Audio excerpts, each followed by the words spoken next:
سلامونو نیکی هلو مو هرکلی کوم. زه منوردین لکنوال یو ځل بیا ستاسو په خدمت کې یم د یو بل ناول په غږیزه بڼې وړاندې کولو سره. دغه ناول چې نوم یې مینه او درد دی ښاغلي ډاکټر صفي الله اسیر لیکلی دی. یو په زړه پورې د مینې کیسه یې راخیستې دی چې نور ستاسو او د ناول ترمنځ خنډ نه ګرځم. دا هم تاسو او دا هم ناول. مینه او درد.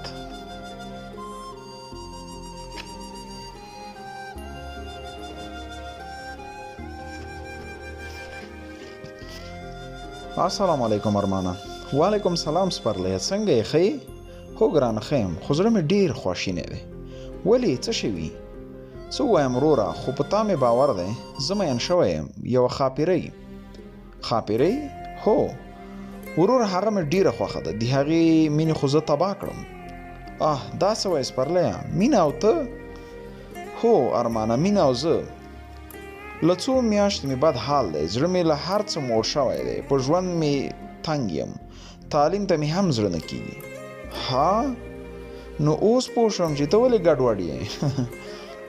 ښه ده چې پوډري شوی نه یې. خانده مه ارمانه، زه ټوکې نه کوم. پوډري به شم، مړه به شم. چپ چې بیا داسې خبرې ونه کړې. ګوره سپرلیه، خپلو زده کړو ته دوام ورکړه. 12 کاله په باد او باران کې به ښوونځي ته تلې او راتلې. اوس ستا په ډاډ زه هم پوهنتون شروع کوم او ته وایي چې نور تعلیم نه کوم. پوهېږم ارمانه، خو مینه نشم پرېښودلی. اوهو سپرلیه، ته ولې نه پوهېږې؟ یو ته یې چې زړه مې در باندې ټول دی. زما د ورور په څیر یې. زړه مې یې، زما ښه ملګری یې او زه نه غواړم د بل چا په مینه کې خپل خوږ ورور له لاسه ورکړم. ارمانه وروره خیر دی، ته خو مې ورور ګڼې که نه؟ لیونیه دا ته څه وایې؟ هو ولې نه؟ بیا زما لپاره دغه کوچنی کار خو وکړه. کوم کار سپرلیه؟ ته مې مور او پلار راضي که که نه چې خاپیرۍ دې کره په جرګه ورشي. سمه ده وروره، چې ته ضد کوې زه هم 2 شرطونه لرم. شرطونه؟ هو شرطونه. ښه وایه څه شرطونه لرې ته؟ لومړی شرط، ته به زما د خوښې ناول لولې. ناول؟ کوم ناول؟ هغه چې مورې ته مې پکې زړه نومیږي. هغه د یو رښتونې کیسې ناول دی چې په یو کورنۍ دردونکې پیښې تېرې شوي. ښه سمه ده، همدانن یا خلم او تر پایه یې لولم. اوس دوهم شرط دا دی، وایه. دوهم شرط مې دا دی چې زه درته یوه کیسه کوم او ته به یې تر پایه اورې. په سترګو ارمانه، بیا خو به جرګه ورسره ځې که نه؟ هو ولې نه، ضرور به ستا لپاره ورځم. ډېره مننه زما وروره که. زه درته غوږ یم او ته راته کیسه پیل که. سمه ده سپرلیه، نو بیا غوږ شه. دغې 10 کلنۍ مینې ته جینۍ له رنګه سپینه نرۍ باڼه خوږه موسکا یې په نوراني څېره خوره وه. دغه مینه ناکه نجلۍ سیال نومېده. بل خوا غربت وهلې غنم رنګه په مور مین له حوصلې ډک دغه ګلالۍ ساحل نومېده. دواړه یو بل ته داسې ګران او خواږه وو لکه ته بوره او شمې ته پتنګ.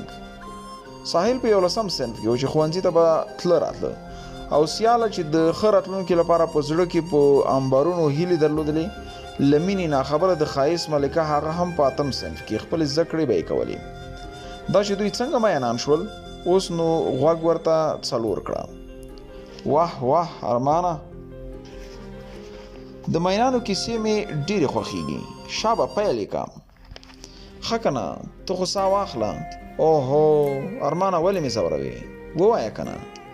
ښه بس سپرلی، اوس ورته غوږ شه. د ساحل نری ښکلي برید بلکل زما په څیر ساده، له مینې ناخبره او د ښوونځي لیونی. د دې هیله وه چې دی به تعلیم تر ماسټري کچې کوي، خو غربت ور د تعلیم مخې تړلې وي. د مور نازولې له ښوونځي کور ته راته. د کوره تر ښوونځي یوه یخه وله بهېده چې دغه واله د کونړ له سیند څخه سرچینه اخیستې وه. ساحل د ویلې تر غاړې ورو د کور په لور روانو. کله چې خپلې خړ پړ کور ته نږدې شي، د وړه 10 کلنه خورکۍ چې زهرا نومېده شوخه زهرا اوس په منډه منډه کور ته ځان رسوي. ساحل هم خپلې خورکۍ ته په کتو سره یې سترګې ترې په بڼو لږې ټیټې کړي. حیرانه شو چې زهرا په کتابونو څه کوي. زهرا په تیزۍ سره خپل کور ته ننوتله. ورپسې ساحل هم خپلې پښې تیزې کړې او ننوت.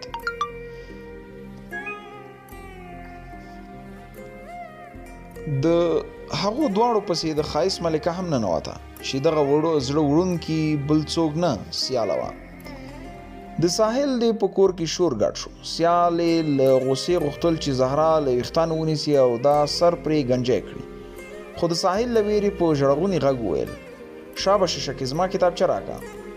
ساحل چې د دې ژړا ولیده ویل نه ژاړمه، صبر چې ترې واخلم. ای خورکۍ هله دلته راشه، زما زهرا اوس به له خلکو کتابچې پټوي. زه در سره خبرې نه کوم. هو ولې به نه پټوم، ضرور به پټوم. ساحل الله هغې ما ته پیښې کولې. بس زه نور خفه شوم. اوهو ساحل زما خبره خو واوره. د زهرا په سترګو کې اوښکې پیدا شوې. ساحل ژر ترې لاس چاپېره کړ، اوښکې ورپاکې کړې. زهرا لنډو سلګۍ ونیوله، ویل هغې ما ته شیشکې ویلې، ځکه مې ترې کتابچه وتښتوله. ها نو دا خبره وه؟ هو قند لالا. ای خوږې دا قند لالا دې ما ته وویل، نور نو چاته وایم؟ ها ته ما نه خفه کېږي، ما ته له ځانه هم ګراني. خلک وایي قند خوږ وي، ما ته خو زما ورور خوږ دی، نو درته قند لالا وایم. وا زما خوږې ته دومره ښکلې خبرې له کومه زده کړي؟ راشه چې ښکل دې کړم. ښه نو اوس چې زه درته خوږ یم زما خبره خو به منې که نه؟ هو قند لالا وایه. د هغې نجلۍ کتابچه بیرته ورکړه. ښه سمه ده، ها واخله جلۍ، نور ما ته شکه مه وایه. سیالې خپلو کتابچو ته لاس ور وغځاوه. د ساحل او د هغه د خور دغې مینې ته د سیالې په څیر مسکا خوره شوه. له سپین بشر او سرو غومبرکو منځ کې ډمپل ښکاره شو چې ساحل ورته ګوته په خوله پاتې شو. سیاله چې د هغه د حیرانتیا ولیده سم د واره یې له نازه د هن په بڼه پوزه کش کړه او د تلو په حال کې جوړه د یختیو کوڅۍ په اوږو ټیل وهله ولاړه. کله چې ساحل نور نازونه ولیدل خوله یې نور هم وازه پاتې شوه. زهرا هم سم د لاسه په چپ لاس د ساحل زنه پورته کړه او د هغه خلاصه خوله یې وربنده کړه. ویل څه شوي قند لالا، خوله دې ټوله کړه. ساحل د حیرانتیا له خوبه بیداره شو. ویل خوله مې ټوله کړه خورکۍ، خو دا څوک وه؟ وا لالا دا د مرحوم احمد اکا لمسی او د حامد کاکا لور ده. ها د هغه لور؟ زهرا دواره وکړ. ساحل له مکړه تندی تریو کړه. ویل دا څه کوې؟ و لالا څه خبره خو شته؟ لیونی کېږه ما، راځه چې ډوډۍ وخورو. له مکتبه په تشه معده ستړی راغلی یم. ها راځه چې یخه ډوډۍ تیاره ده. لومړی څپرکی راځه سپرلي، نوره کیسه به درته سبا وکړم. خو ارمانه کله چې کیسه جالبه شي ژر یې یوه سبا نه کوي. نه سپرلی داسې نه ده. د ساحل مورکۍ په یوه چاودنه کې شهیده شوې. غواړم د هغې یو څو کرښې درته یادې کړم. ها سمه ده ارمانه، خو سبا یې راته ټوله کیسه کوي. ژمنه در سره نشم کولی، که ختمه شوه ختمه وي، که نه نو بله ورځ به یې ضرور تر پایه ووایم. په بله ورځ سپرلی بیا راغلی. هله وروره د کیسې پاتې برخه راته ووایه. کله چې زهرا او ساحل د ډوډۍ لپاره دننه ورځي څه به درته ووایم. د دوی عاجزه کورنۍ وي، خو په دغه کور کې هغه شهیده مورکۍ په خپلو بچو ډیره مهربانه وه. داسې مور چې خپله په نهاره پاتې کېده او بچو ته به یې خپله برخه ورکوله. په دغه ورځ خور او ورور ډوډۍ خو وخوړله. پوهېږې مور یې ویل زما معده خوږېږي. ساحل هم هوښیار و، په نیمه خېټه یې وویل زما نور بس. چې کله زهرا هم ډوډۍ خوړل بس کړل نو ساحل خپلې خورکۍ ته وویل خورې راځه چې باندې ووځو. د باندې څه کوو قند لالا، ته خو راشه که نه. دوی د باندې ووتل او د وره تر شا پټ شول. زهرا وویل لالا ولې پټېږو؟ ساحل وویل ته صبر چې مور مو پاتې شونې ډوډۍ خو به نه خوري. رښتیا هم کله چې زهرا او ساحل خپله مور وڅارله هغې په هغه پاتې شونې ډوډۍ باندې شروع وکړه. زهرا په خوله لاس کېښود او اخ یې کړل. د ساحل ستونی هم راډک شو. لوره یې منډه کړه، ورپسې زهرا هم په څنګ کې غلی کېناستل. ساحل خپله مور بیبي له سینې پورې ونیوله او دواړه لاسونه یې ورته ښکل کړل او داسې وویل: و مورجانې، خیر دی، ته به نور داسې نه کوې چې کله ډوډۍ کمه هم وي نو ته به نهاره نه پاتې کېږي. مور یې وویل: اوهو زوی جانه، داسې مه وایه، فکر مې وکړ کاسه به پاکه کړم.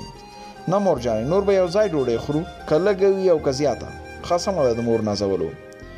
دواړه یې سینې پورې ونیول. د دوی شهیده مورکۍ ډېره مهربانه وه. وروسته له خوړو وړه زهرا باندې لوبو ته لاړه او ساحل هم خپلو کتابونه واخیستل. د باندې یخې ویلې څنګ ته ورغی تر څو خپل کورنۍ دنده ولیکي. د ښکلي ننګرهار پسرلی خو سم چک لګوي. د نارنج ګلان او د خیوې ولسوالۍ هم څاني نشته.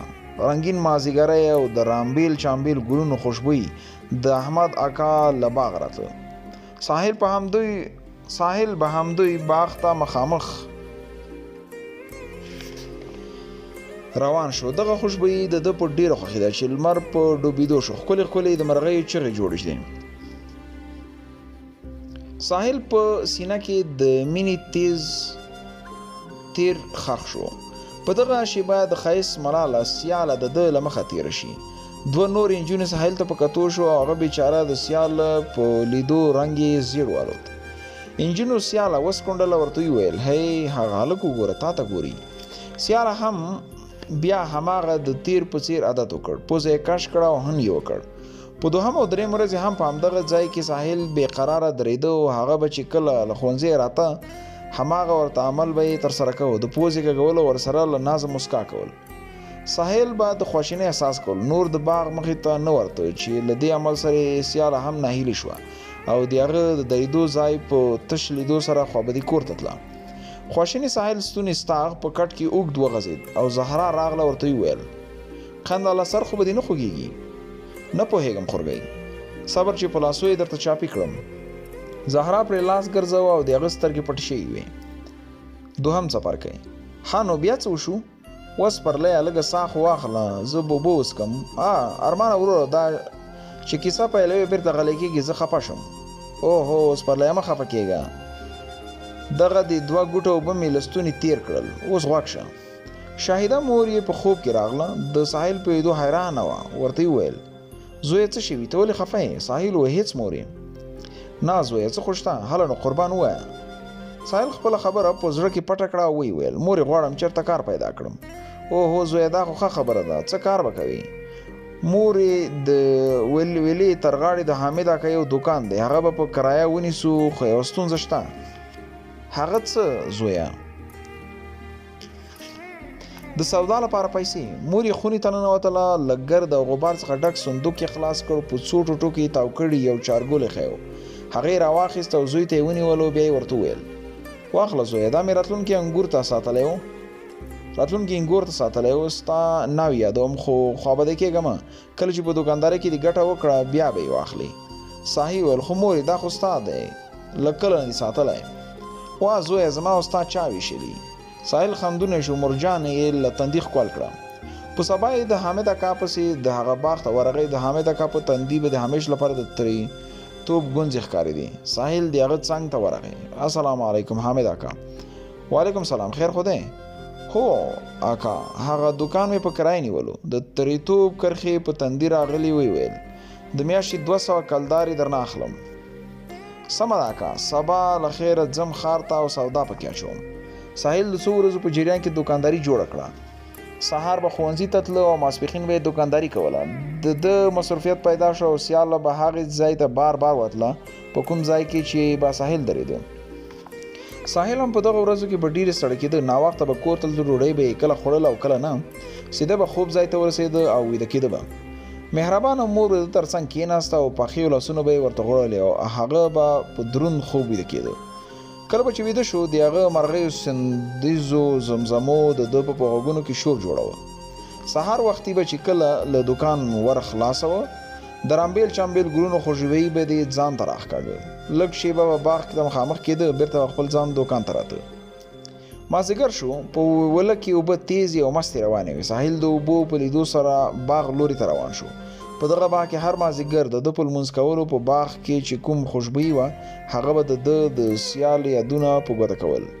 ژر یې قلم او کاغذ واخیست او داسې یې ولیکل: راشه کنه جانه زه لیونی کېږم، بد مې دی حال ای سیالې لیونی کېږم، وکه د خدای خاطر په دې زیړ مازدیګر کې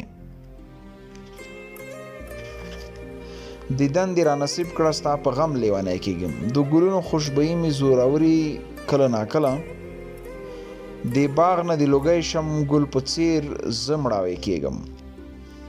بیا د باغ په لور روان شو او 10 مونځ یې وکړ. دواړه لاسونه یې د کائناتو مالک ته لپه کړل. داسې یې وویل: ای خدایه دا په ما څه چل شوی؟ خیر دی ته نور ما مه ځوروه. ساحل په دعا کولو بوخت و خو دی خبر نه و چې د باغ تر شا د سیالې کور هم دی. په هر مازدیګري کې هغه باغ ته هم راتله. سیال چې کله راغله د ساحل په جاینماز ناسو، دوه ته یې لاسونه لپه نیولي وو چې سیال یې پرې غږ وکړ: هی واوره له څه وخته درته متوجه یم، دا دوه ځان ته کوي او که ټولې دنیا ته؟ ساحل په رډو رډو سترګو هغې ته کتل شروع کړو. په چپ لاس یې خپل مخ و. هغې ته یې وویل: خوب خو ونه وینم؟ سیاله ګل په لاس کې تاو را تاو کړ. ویې ویل: نه خوب خو نه دی، دا ته راته ووایه دا ته ولې باغ مخې ته راځې؟ ها؟ ساحل هم له موقع کار واخیست. ویې ویل: ولې راشم؟ ته له نازه پوزه کږه کوې، دا خو لا څه هم کوې، ولې ونې ته څه پوهېږې؟ پوزه کږول خو مې پخوا هېر کړي، ستا د لیدو په تمه مې زړګی وخوړو. آیا په تا هم څه شوي وو؟ هو سیالې دا په باغ کې خوشبويي ورسره د مرغۍ ښکلې زمزمې ستا یادونه راکول. د ساحل په سترګو کې اوښکې ډنډ شوې. سیال ورنږدې شوه، اوښکې ورته پاکې کړې. ویې ویل: ولې ونې دا ولې؟ سرغاړې وتل دوی په ځان پوهه نه وو. سیال ناڅاپه ترې لرې شو. هغه یې له سینې لرې کړه او په زاریو شوه. ویې ویل: خیر دی په ما او تا څوک خبر نشي، پلار مې ظالم دی. ساحل په آرامه لهجه وویل: آرامه اوسه، د خلکو ولې پروا کوي؟ سیالې وویل: بیا هم څه پته ده؟ و ګرانې زه خو تا خپل ژوند ګڼم او تا سره مینه کوم او تل به در سره اوسم. سیالې وویل: زه هم تا سره ډیره مینه کوم، خو پلار مې په کوچنیوالي زه بل چا په نوم کړی یم.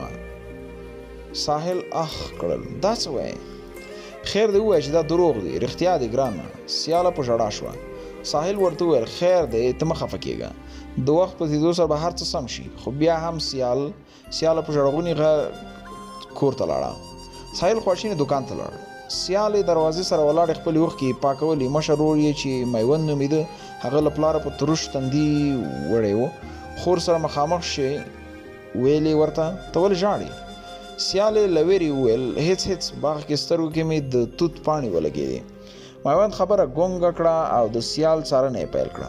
هغه ورځ تېره شوه. په سبا یې سیالې خپلې نیا کره لاړه. دلته د ساحل له هغې بېلتون نه هیلې کړې و. د ولې تر غاړې روان شو. په همدغې ولې د سیالې د راتګ لار وه. ساحل په دعاو کې سیاله یاده کړله. ویل: یا الله ته خو نن یوه معجزه وکړه، زما سیاله مخې ته مې راوله چې الله تعالی یې کوي بیا نه ورځ ګوري او نه هم شپه. په دغه شیبه سیالې د خپلې وړې خورکۍ سره د کور په لور روانه وه. ساحل کړه: خدایه شکر. ژر په ځمکه سجده وکړه او له خدایه مننه وکړه. سیاله سره یو ځای شوې. د یوې شېبې لپاره خو د یو بل په دیدن نه مړېدل. بیا د دوی ترمنځ ګیلې شروع شوې. دوی په لار روان وو، په نورو د ړندو ګمانې کولو. سیالې غږ کړل: ای واوره لږ ورو ورو ځه. ساحل قدمونه ورو کړل. ژر یو 2 قدمه سیال ورنږدې شو او د ساحل په اوږه سر کې دی له ولې نیسي او ورو ورو په ټالیو سر روان شي. ساحل وویل: کاش د الله تر کونړه اوږده شي، همداسې پیدل به دې تر کوره ورو ورو رسوم.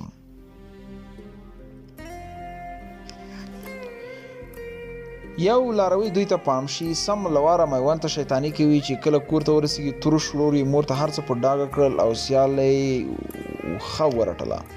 خو په پټه دوی خپلې مینې تار تړلی او د دوی مینه دومره زیاته شوه چې یو بل باندې د مینې نومونه کېښودل. او بس. ولې بس ارمانه؟ بیا څه وشو؟ صبر شه سپرلی، د ماښام جمع تیاره د اول بل لمونځ وکړو، بیا به درته پاتې برخه شروع کړم. دریم څپرکی. لمونځ مو وکړ. سپرلي غږ کړل: هله ارمانه کیسه پیل کړه. ښه سمه ده بیا غوږ شه. اوس دوی دواړو ترمنځ یوه پرېکړه داسې کېږي چې سیال به ساحل ته ساحل نه بلکې له مینې به ورته ګلاب وایي او ساحل به هم خپلې ګرانې ته سیاله نه بلکې هیله به ورته وایي. ساحل له سیالې وپوښتل ته ولې ماته ګلاب وایي؟ سیالې په ځواب کې داسې وویل هغه ځکه چې زموږ په باغ کې د ګلاب ګلونه ډېر دي او د دغو ګلونو په لیدو مې ته ډېر یادېږي نو ځکه درته وایم او زه غواړم چې دغو ګلونو تازهوالی تا کې وګورم او ګلاب درته نارې کړم او نور دغه ګلونو ته هر مازدیګر اوبه هم ورکوم چې تر څو مړاوي نه شي. له دغو ګلونو جملې ته هم یو ګل یې عمر به دې ګل کېدو ته پرېنږدم او دا بیت به هم درته ډالۍ شمې په لاس کې ګرځوم تا یادوم ګلابه رڼا به تاله درکوم ای د بهار ګلابه ته څه خبر یې د لونګین مقام ته ورسېدې نو پاس په سینه دې زنګوم تا یادوم ګلابه. ساحل له خوښۍ مخ ترې واړو او اخ یې کړل خو سیال بیا پرې غږ کړ هی واوره هو ګرانې اورم ته راته دا ووایه تا ولې ماته هیله وویل.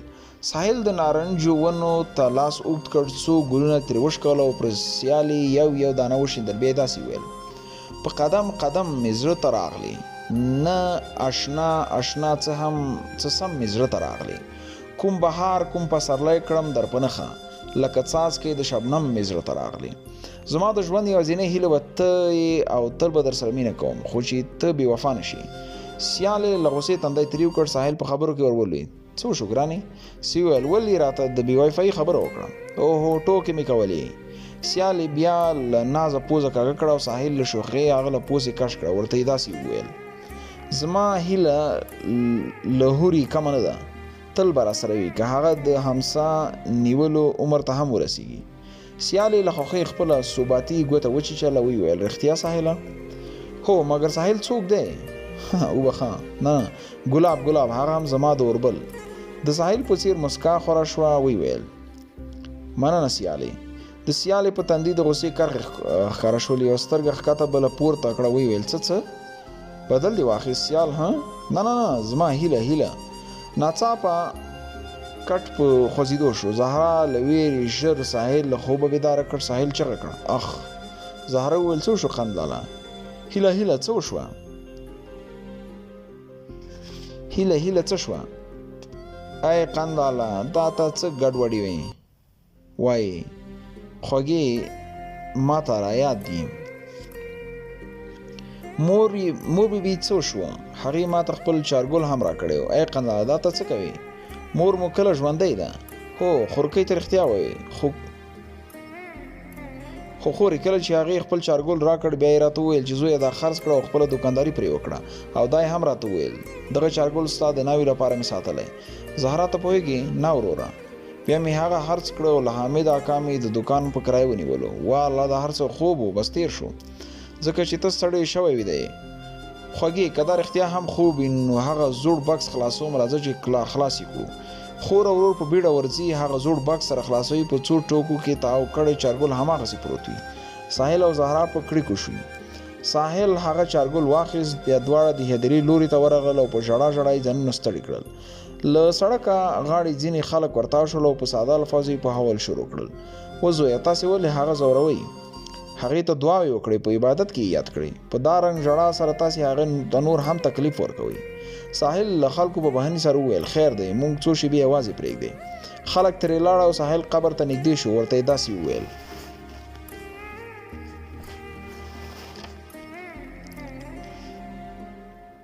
مورې ته څومره مهربانه یې څو ځله دې زما پښې غوړې کړې څو ځله دې زه په رنګینو ځایدې وګرځولم چې تا ته دومره ګران و بیا دې ولې یوازې کړو مورجانې ولې چې جنتونه دې د پښو لاندې دي دا ستا د سر به څه مقام وي مورې ستا ښایسته دعا کلام وي مورې ستا ښایسته دعا کلام وي مورې صبر شه آرامه شه ولې څه وشو سپرلیه ته ژاړې بس چې ته ژاړې نه وایم نه هیله کوم ارمانه بس د مور مینې احساساتي کړم خو ستا سترګې هم له اوښکو ډکې دي ژر درته چای راوړم بیا راته کیسه پیل کړه څلورم څپرکی سپرلی له زړه ډېر ښکلی و ژر یې راته چای راوړل ګوټ مې ترې وکړ هغه وویل هله نو ارمانه پیل یې کړه سمه ده وروره غوږ شه ساحل له 11 څخه 12 صنف ته بریالی شو او سیاله هم 9 ټولګي ته بریالی شوې وه د ساحل یوه خوبي دا وه چې هغه لږ څه په انګلیسي ژبې پوهېده ساحل له کلي نه ښار ته لاړ هلته د یو ډاکټر سره شاګرد شو چې هر مازدیګر به به ده ته 80 کلدارې ورکولې. د 3 میاشتو په رخصتۍ کې دی به سهار وختي ښار ته او بیرته ماښام راته. دغه 3 میاشتې د په کار کولو کې تیر کړې، که څه هم د سیالي بیلتون ورته ډېر سخت و. سیاله بیچاره د حیا په زورونو کې ګیره د باندې نشو وتلی، خو د ساحل جدایي لکه د لیونو په څیر خوړه او تل به یې ورته لارې څارلې. په کوڅه کې به یې سر ښکاره کړ، باغ به راتله او بېرته به په خواشینۍ سره کور ته لاړه. د جمعې مبارکه ورځ ساحل له ډاکټره وغوښتل چې نور په جمعې په ورځ کور ته ځي او رخصتي به کوي. هغه هم ورسره ومنله، ځکه چې معاینه خانه بهر جمعګي بنده وه. ساحل ځان چمتو کړ، زهرا ته یو جوړ ښکلي غمیداره کالي او چرمي تور رنګې څپلۍ هم واخیستې او کور ته لاړه. له وره زهرا منډه کړه، اخ یې کړل. خند لالا مې راغی، خپل مینهناکه ورور ته ورغاړې وته. شیبه ناست و، بېقراره د باندې ووته او د باغ لوري ته سیده شو.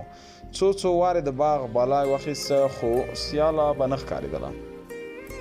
سیاله بیچاره د ویلې غاړې ته ناهیلې ناسته وه. د سیالې وړې خور یې ولیده، د هغې له دوکانه ترکاري اخیسته او د کور په لور روانه وه. ژر تر مخې تاو شو او ورته یې وویل: هی ښکلي نانځکې، ودرېږه. د دغې کوچنۍ نانځکې له ویرې رنګ والوت. په تلواره وړه ژبه یې وویل: څه دي؟ ساحل ژر له دوکانه بسکټ او جاولې واخیستې او ده ته یې ونیولې او هغې د نه په بڼه سر وخوره. ویلې: نه اخلمم. ساحل وویل: اوهو ګرانې، دا واخله، له هر درته ښکلې بنګړي هم راوړم. دغې وړې شیان خو ترې واخیستو، خو اوس د تښتېدو لاره یې لټوله. ساحل ورته وویل: ای ښکلي، دا راته ووایه سیاله چېرته ده؟ هغې په وړه لهجه وویل: اگه مې خلا کره تللې. ښه، کله راځي؟ هغه اوس راځي، بیا موږ مکتب ته ځو. ښه سمه ده، مننه ښکلي. ساحل د مکتب وخت پورې خپه کور ته ولاړ. زهرا څنګ ته یې راغله، ویې ویل: قندله خپه ښکارې. نه خورکۍ، زه نه یم خفه. ښه نو ما ته دې له ښاره څه راوړي؟ و زما خوږې، ورشه هغه زما بیګ خو وګوره، زما هم له یاده وتي وو. زهرا په منډه لاړه او د هغه د بیګ زیپ یې خلاص کړ. په لیدو یې د هغې شیانو سم له واره یې اخ کړه او په زوره یې وویل: قندله قربان دې شم، ډېره مننه، زما ګلاب جامنم. ساحل له خندا شین شو او ویې ویل: ای خوږې، خوښ دې شو؟ هو وروره، ډېر مې خوښ شو. سمه ده خوږې، ته دې خپل د کور کارونه وکړه، زه هم د باندې وځم. ښه ده قندله، بیرته ژر راځه، غرمه ده، ډوډۍ خو تیاره ده چې لاچي جاره چای هم در تیار کړم. اوهو ضرور خوږې، دغه دې لاړم او بیرته راځم. ساحل ښي لاس پورته کړ، ساعت ته یې وکتل، 12 بجې کېدونکې وې. ژر د باندې ووته، په سیالې سترګې ولګې. هغه ښوونځي ته روانه وه. ساحل ژر څنګ ته ورغی، ورغږ یې کړل: هی ای هیلې، واوره. سیالې ورته ونه کتل. ده بیا غږ کړل: ای تا ته وایم. هغې چې مخ ور واړو، لنډو سلګو ونیوله. زړه یې غوښتل چې ژر ورغاړې وځي، خو د حیا زولنو ورته اجازه نه ورکړه. د سترګو جنګ یې شیبه دوام وکړ، خو د سیالې همصنفي هم شوخې وې. د تیر په څېر یې بیا وسکونډله او د دوی د سترګو جنګ یې پای ته ورساوه. د سیالې سترګې اوښلنې شوې، خپلې اوښکې په داسې انداز پاکې کړې لکه د ده په سترګو کې اوښکې نه دي، څه ګرد پرېوتی دی. ساحل ته یې وویل: ښه یې؟ هغې وویل: هو، مګر ته راته ووایه، تا زما نوم هېر کړی؟ هیله څوک ده؟ څه؟ ما هیله وویل: نه کوم در سره خبرې؟ نه کوم در سره خبرې، ما ته دې د هیلې په نوم غږ کړل، په خوله دې زه، په زړه دې بل څوک. نه ګرانه، داسې نه ده. ته اوس ښوونځي ته لاړ شه، مازدیګر په باغ کې سره ګورو. د لارې سر دی، اوس یې وخت نه دی. سیالې سر ښکته کړ، خپلو ټولګیوالو ته یې د تلو اشاره وکړه: راځئ چې ځو. ساحل هم کور ته لاړ. له وره چې دننه شو، زهرا غږ کړل: قندله شابه ژر کوه، زه وږې یمه. ساحل وویل: زړه ته مې نه کېږي. ولې قندله؟ ته چې نه خورې نو زه هم نه خورم. اوهو خوږې، سمه ده، راځه چې دواړه یې وخورو. ساحل د خپلې خورکۍ لپاره یو څه کپه ډوډۍ وخوړله، ورپسې یوه پیاله چای هم وڅښه. نور یې زهرا ته د باندې تګ وویل: خوږې، زه سرک غاړې ته ځم. خور یې وویل: قندله بیا خپه ښکارې. نه خوږې، هسې تازه هوا لپاره ځمه. سمه ده قندله، ورځه، په ځان پام کوه. ساحل وختي باغ لوري ته سیده شو. تر 4:30 بجو پورې د هغې په انتظار و. کله چې د ښایست ملکه له ښوونځي راغله، د ساحل سترګې وځلېدې. د سترګو په اشارو سره یو بل وپوهول. سیالې لومړی کور ته لاړه، وروسته د اوبو په بهانه باغ ته راتله. څو شېبو لپاره سیالې خپلې ګیلې شروع کړل. ساحل په چوپه خوله ځړېدلی سر ولاړ و. اخر سیاله هم پوه شوه چې دی ولې غلی دی. زنې ته یې لاس ور وغځاوه، سترګې ځان لوري ته پورته کړل، ویې ویل: هی ګرانه، ولې غلی یې؟ ساحل هیله وکړل، ژبه یې درنه شوه، ستونی یې ډک او په سترګو کې اوښکې راغلل.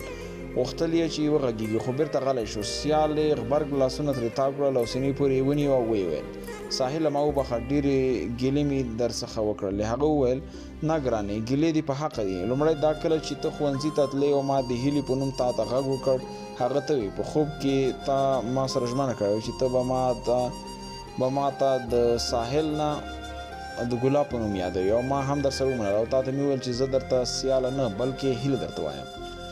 که د غریبۍ په تیارو کې ډوب هم یم، خو ستا مینه مې نه ده هېره کړې. څومره ژر دې وویل، په خوله دې زه او په زړه دې بل څوک.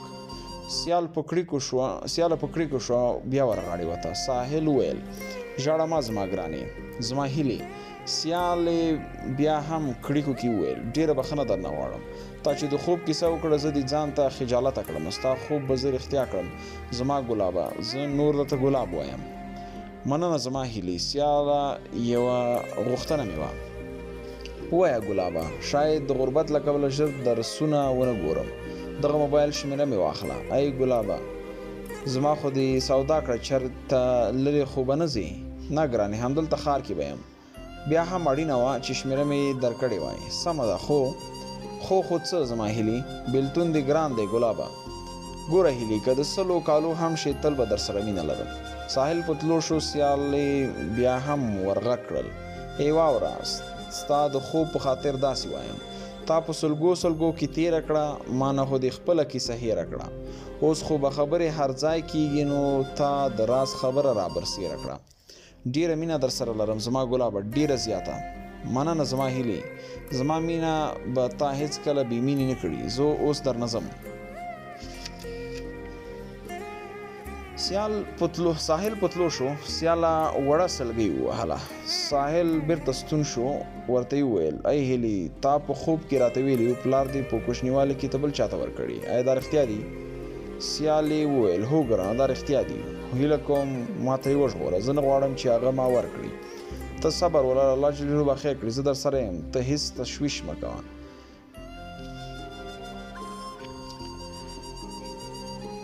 سیاله په غریو شو، ویې ژړل. ساحل د هغې اوښکې وچې کړې. ویې ویل: واوره هیلې، کله د نورو زه وینا منمه، ته زما خوښ یې، زه به ستا منمه. مینه کې تېر یم، د مال او سر نه هره خبره دې اشنا منمه. سیاله نور ایساره نه شوه، له اوښکو ډک زړه یې کور ته یوړو. ساحل هم په خپله لاره لاړ. د بېوسۍ اوښکې په لستونو وچې کړې. څو میاشت سهار وختي د کار لپاره ښار ته تله او ماښام راته. تر چارنیمه امتحانونو غیرزرې کړې. دلته د سیال د کوژدن مراسم هم شروع شول. غرونه دلی غمونه وریده. هلته به ساحل د پوروړو زور و. د کور دروازه ورپسې ټکېده. هغې دې ته اډ کړی و چې د شپې لخوا هم مزدوري وکړي، او دلته هم د سیالې ټولګیوالو ځورول شروع کړل. هغه یې مجبوره کړه چې ساحل ته زنګ وهي. زنګ یې وواهه. ساحل ته همدا لومړنی زنګ و چې د ټلیفون ته راغلی و. ده وویل: خدایه خیر، ما ته زنګ راغلی. لومړی موبایل یې سترګې ته مخامخ کړ، بیا یې غوږ ته ونیو. بلې، السلام علیکم. سیالې په بنده ژبه وویل: ګلابه. هو هیلې، اورم، ووایه ګرانې. د سیالې له خولې څه ونه وتل. ساحل له خوښۍ وویل: بلې ګرانې، خبرې کوې؟ ما ته غوږ شه ساحله، غوږ مې دی. خدایه شکر چې ګل اواز مې درته واورېده. سیالې غوښتل چې خپل اوښکې زړه ته تېرې کړي، خو له وسه یې نه وه. اوښکې یې ستونی بند کړ. موبایل ترې پرېوته. بیټرۍ او د موبایل پوښ یې ترې بېل شو. بلې خوا ولاړل. موبایل یې قطع کړ. بیا یې ورته زنګ وواهه. نو دستګاه ورته جواب ورکړ: کومه شمېره چې تاسو دایره کړې ده اوس لپاره خاموشه ده. ساحل ورخطا شو. د کلي په لور روان شو. د رسېدو سره سم باغ لوري ته وکتل. میلمانه را جمع شوي وو. د سیالې وړه خورکۍ له نورو کوچنیو سره په منډو وه. مخې ته یې ورغی. ویې ویل: هی ګرانې، نانځه کې ودرېږه. دا خلک ولې غونډ شوي؟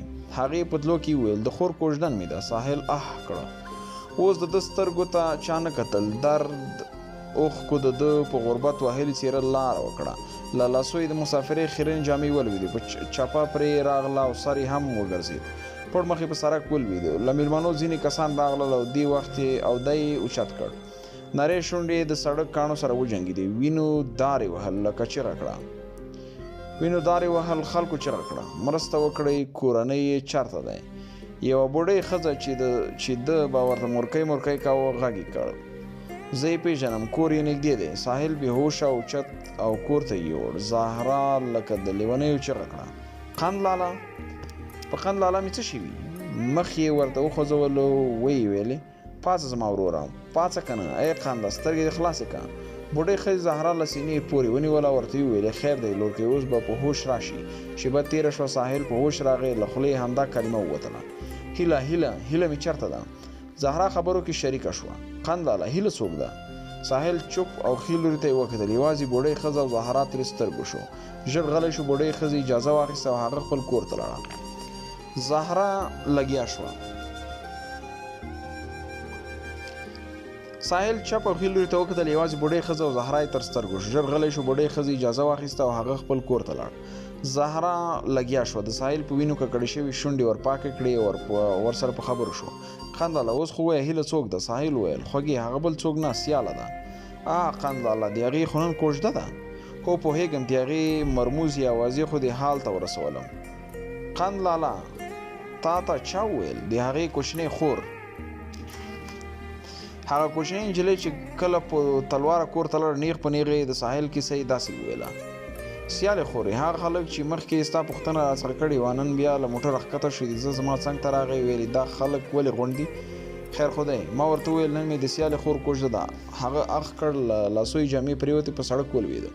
سیالې په سینه لاس ډبه ووهه. ویې ویلې ساه مې ډوبه شوه. بیا څه وشو؟ خور د هغې له خولې وینه روانه وه. خلکو اوچت کړ او کور ته یې یوړو. ته ورشه زما وړې خور یې پوښتنه یې وکړه چې اوس څنګه دی؟ کوچنۍ د باندې په وتو شوه. مور یې پرې غږ کړل وبصیرې چېرته روانه یې؟ وړې بصیرې وویل مور یې د باندې وځم. چې د باندې ځي زهرا د کره هم لاړه شه. ورته ووایه سبا 3 بجې د خور جوړې مې دي، بیا راشه. سمه ده مورې، همدا اوس ورځم ورته وایم. وړه بصیره د زهرا دوی کره لاړه. له وره یې غږ کړل زهرا! ساحل ورته پام شو. نارې یې کړلې د نه راشه نانځه کې. زهرا ته یې ورغله، د غاړې په ورکړې سره له دواړو مخه ښکل کړه. وړې بصیرې ساحل ولیده چې ښه دی. په بنده ژبه یې وویل سبا مې د خور کوژدن ده. مور مې وویل دوی خبر کړه. زهرا د خوب په بڼه سر وخوره او ساحل هم په کټ کې ستونی ستر ناس او له بېوسۍ لاس په تندي کښود. وړه بصیره لاړه. زهرا د ورور څنګ ته ورغله. د هغه په سترګو کې اوښکې ډنډ وې. زهرا ورته اوښکې پاکې کړې. خپله هم په ژړا شوه. د یوې شېبې لپاره دواړه خپل زړه تش کړ. د ماښام تیارې خورې شوې. شپه راغله. د سبا شو. زهرا سبا نارې تیارې کړې. خور او ورور دواړو شنو چایو سره وچه ډوډۍ خوړله. زهرا وویل قند لالا نن سیال دی که ورځو؟ د ساحل ستونی بیا اوښکو ونیو. په رګېدلې غږ یې وویل نه پوهېږم. 5م څپرکی. څنګه دې داسې وویل ارمانه؟ سپرلیه د دوی ځینې حالات ما هم ډېر جړوي. بیا څه وشو؟ کله چې 3 بجې شوې ساحل او زهرا د هغوی د کره لاړل. مراسم شروع شوي وو.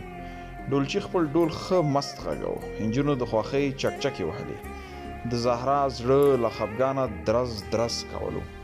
ساحل په باغ کې د خلکو شور ماشور ځینې لیونتوب ته راښکلو. له درده د سرګردنۍ علامې پرې راغلل چې په دې حالت کې د سیالې راتلونکي خاوند ورسره مخامخ شو. له وچو او تشو لاسو یې ونیوه. ورته یې وویل ساحله ولې د باندې ولاړ یې؟ له هغه لاره ورکه وه. په هیڅ ویلو سره غلی شو. د سیالې خاوند بختور نومېده او له خپلې کورنۍ سره په پاکستان کې اوسېده. بختور وویل راځه دننه ورځو. ساحل وویل نه بختوره ته ورځه. اوهو له تا نه خو څوک ستر نه دي. نه دا خبره نه ده. نو چې دا خبره نه ده بیا حاله څه ده نو؟ ساحل ځان سره دننه ویوړ. مخامخ پر برنډه مېلمنو غومبر جوړ کړی و. له ساحل لاره بیا ورکه وه چې څه وکړي. په کمبخت زړه کې یې د غم چپو زور واهه. شاوخوا انجنو چغه کړه هلې ناوې شیریني خورې ته راوړئ.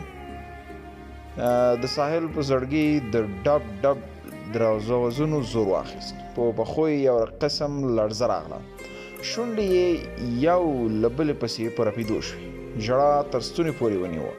د اطاق ور یې خلاص کړ. لویو وړو د ناوې له مخې لرې شول. پرده اوچته شوه. د ښایست ملکه په سره جوړه کې راښکاره شوه. د ساحل په زړه کې یو قسم چپې راغلی. هغه ځان قابو کولو خو له وسه یې پوره نه وه. سلګۍ یې ستونی ډب کړ. اوښکو خپله خوښي وکړه. په غنم رنګه څېره یې لاره وکړه.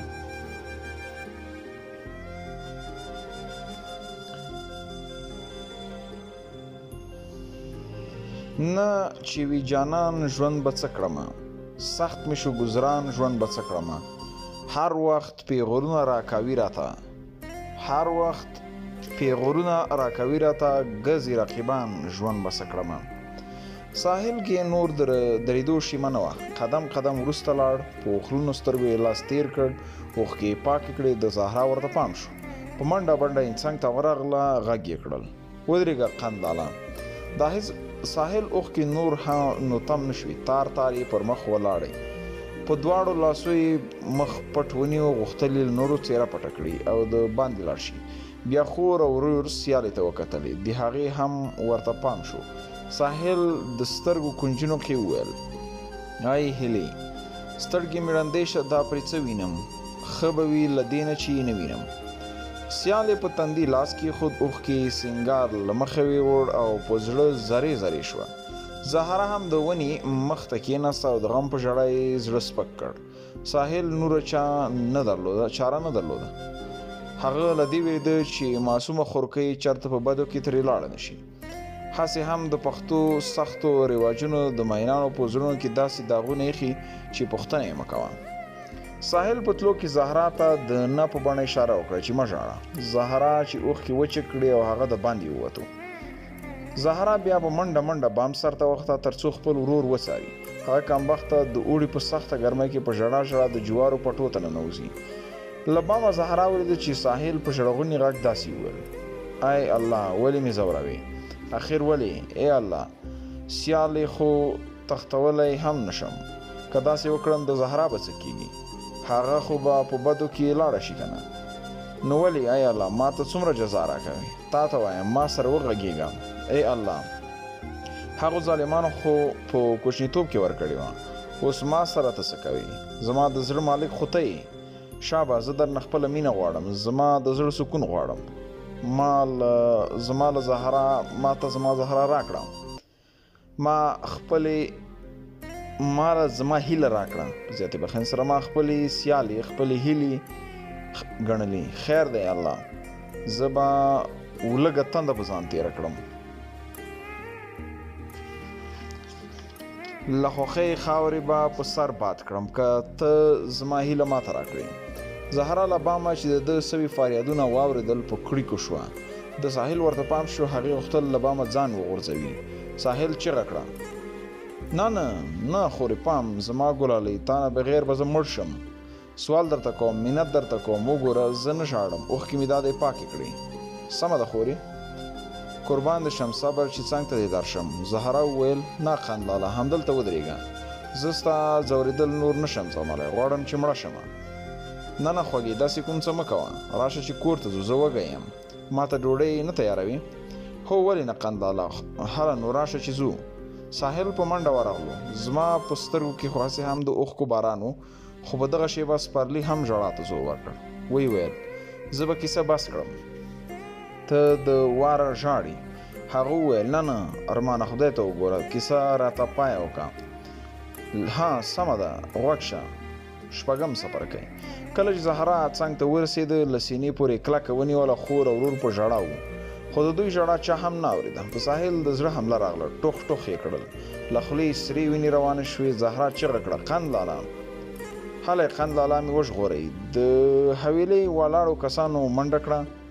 ساحل یې پورته کړ چې ډاکټر ته یې بوځي، خو ساحل بیداره و. هغه وویل، زه ښه یم، راځئ خورې، کور ته ځو.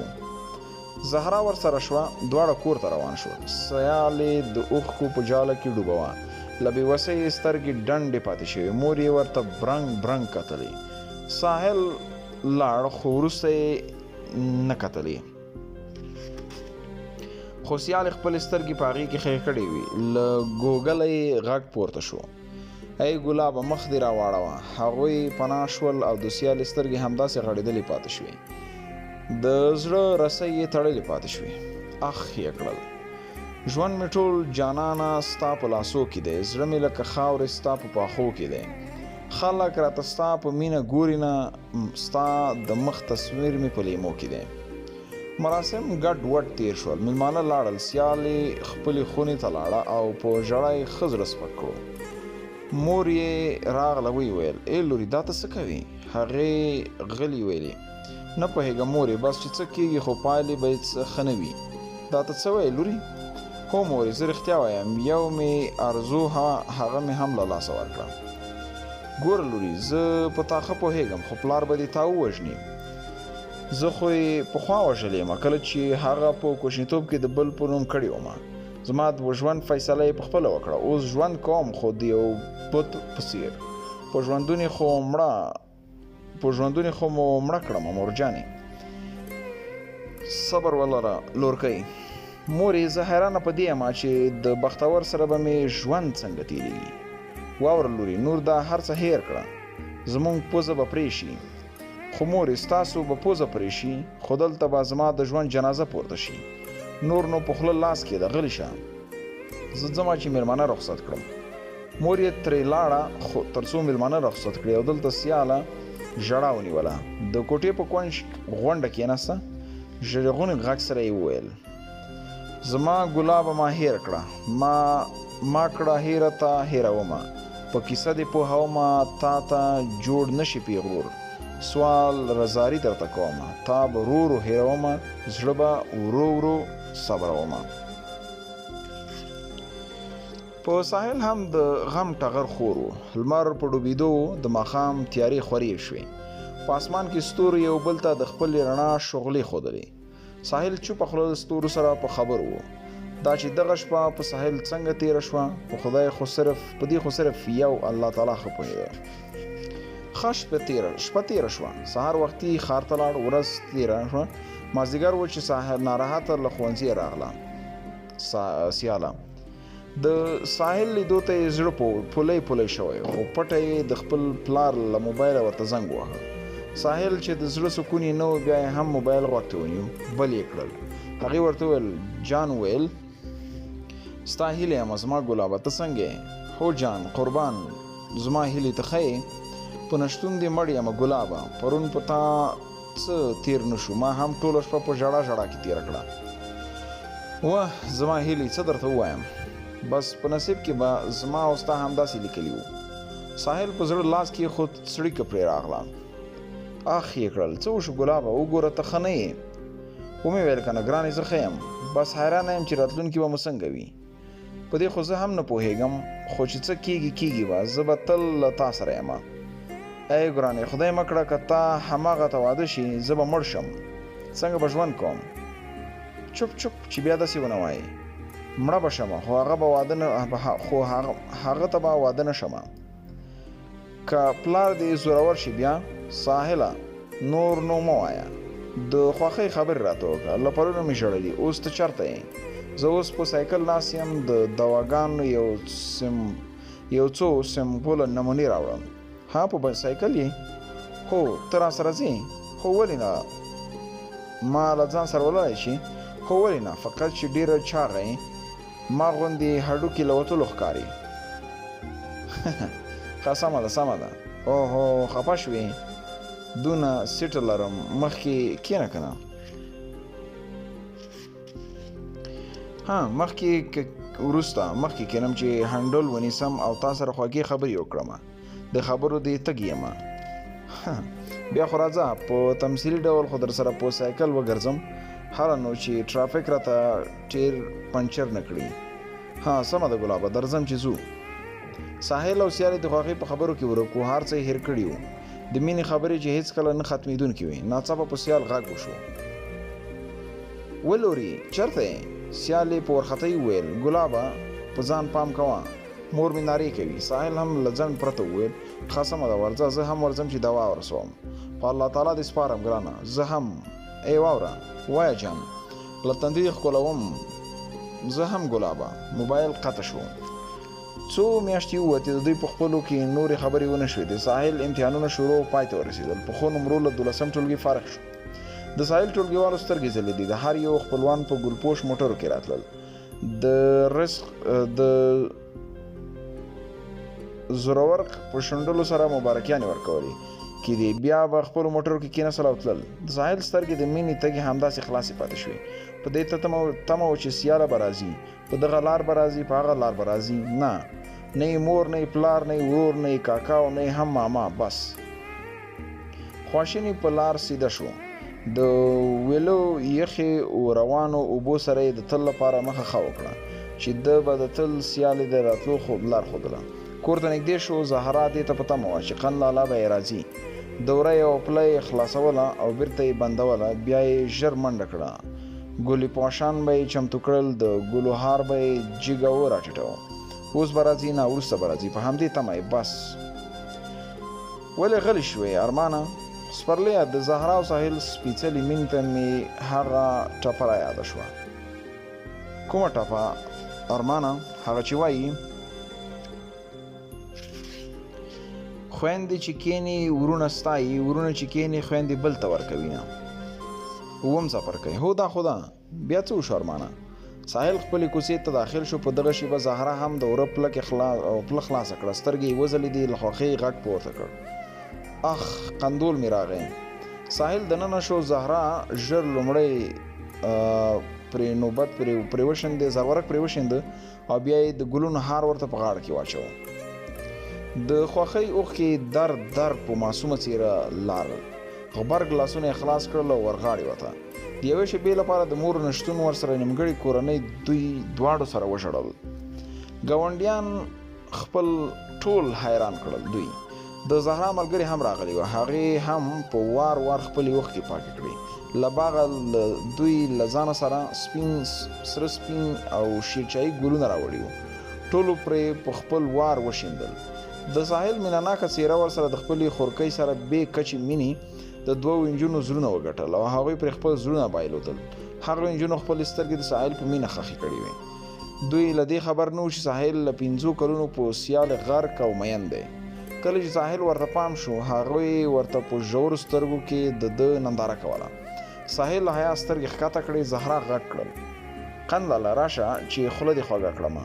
ساحل وویل وخوږې، ته خپله دومره خوږه یې چې نورو خوږو ته حاجت نشته.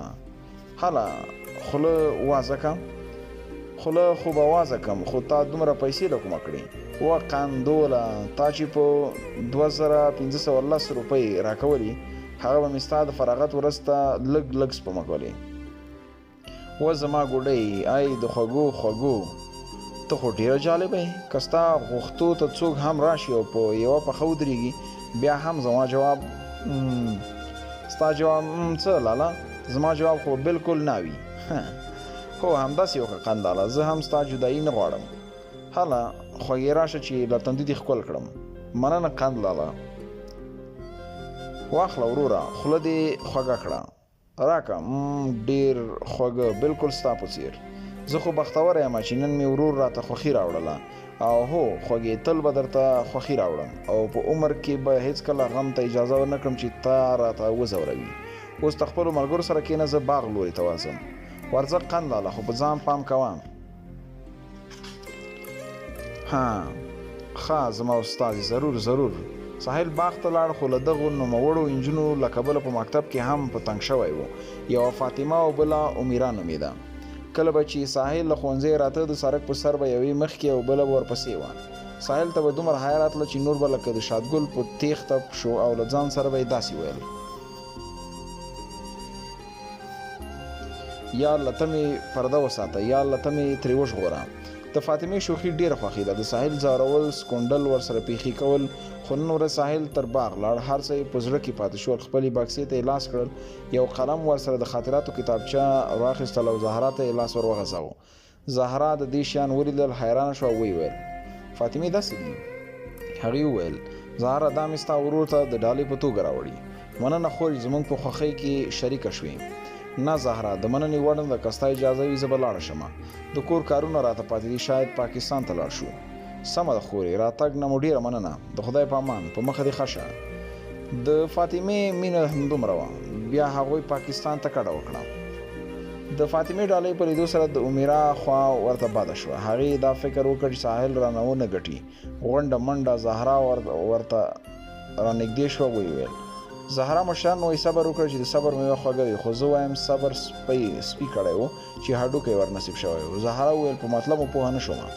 مطلب مې دا دی د فاطمې ډالۍ په لیدو سره یو ډول کینه مې زړه ته ښکته شوه. ولې امیرا ولې تاسې ولې ویل؟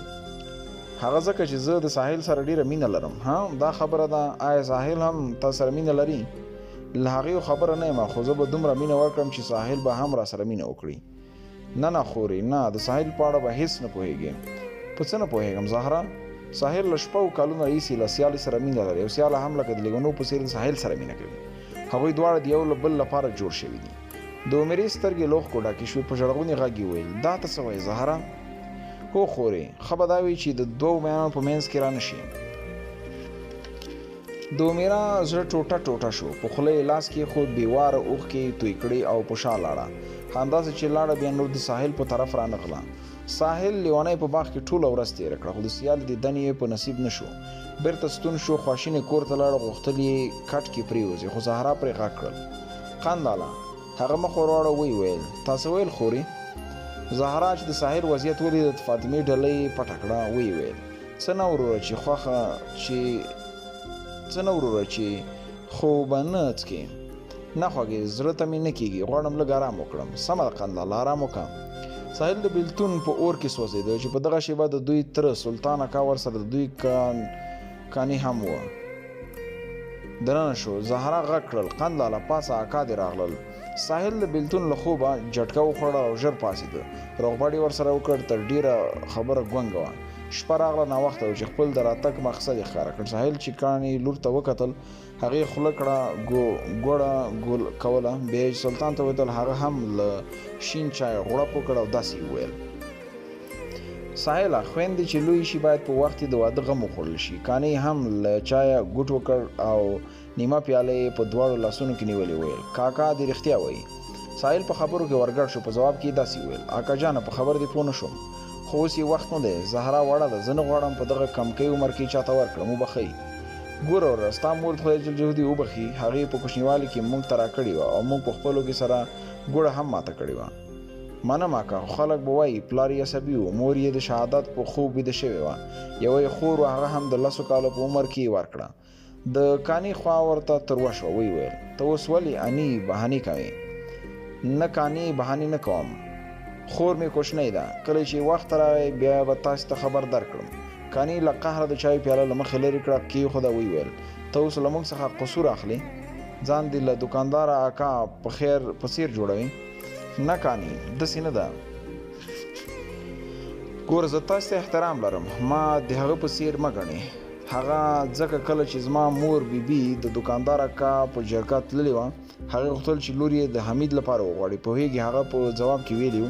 ښځه او خاوند وپارېدل. ویل څه یې ویلي و؟ هغه دا ویلي و چې زه به اوس لور د یو لیونۍ زوی ته ورکوم. تیږه به ور نه کړم چې خپل سر پرې مات کړي. هغه خو زما مور بیبي په سرو سترګو وشړوله، خو زه داسې نه کوم. هیله کوم اوس دا خبره تر یو کال ګونګه وساتئ. که مو نصیب و بیا له تاسې زیاته نه ده. په دغه خبره دوی هم غلی شول. شپه تېره شوه. سهار وختي هغوی لاړل. څو اونۍ وروسته هغوی بل ځای کې کوژدن او واده هم وکړ. دلته زهرا چې د یوې بیبي مور لور وه، د کلي ګاونډ ته ډېره ګرانه. په جرګې به ورته خلک راتله او زهرا دې ته په تمه وه چې کاش سیال زما د قند ورور ناوي شي. کلونه تېر شول. سیاله په 12 ټولګي کې وه. له پاکستان یې خیخان د واده غوښتو لپاره راغله. دلته د سیالې پلار ورته وویل زه غواړم په خپل لور درمالمین ووایم. تر هغې تاسو واده غوښتو ته مه راځئ. د سیالې خواښې خوله بنده شوه. څو ورځې دوی کارول، بیا بیرته پاکستان ته لاړل. ساحل ستړی له ښاره کور ته راغی. لورۍ زهرا ته غږ کړل وخوږې چېرته یې؟ درغلم قنداله ستړی مه شې، لویه شې خوږې.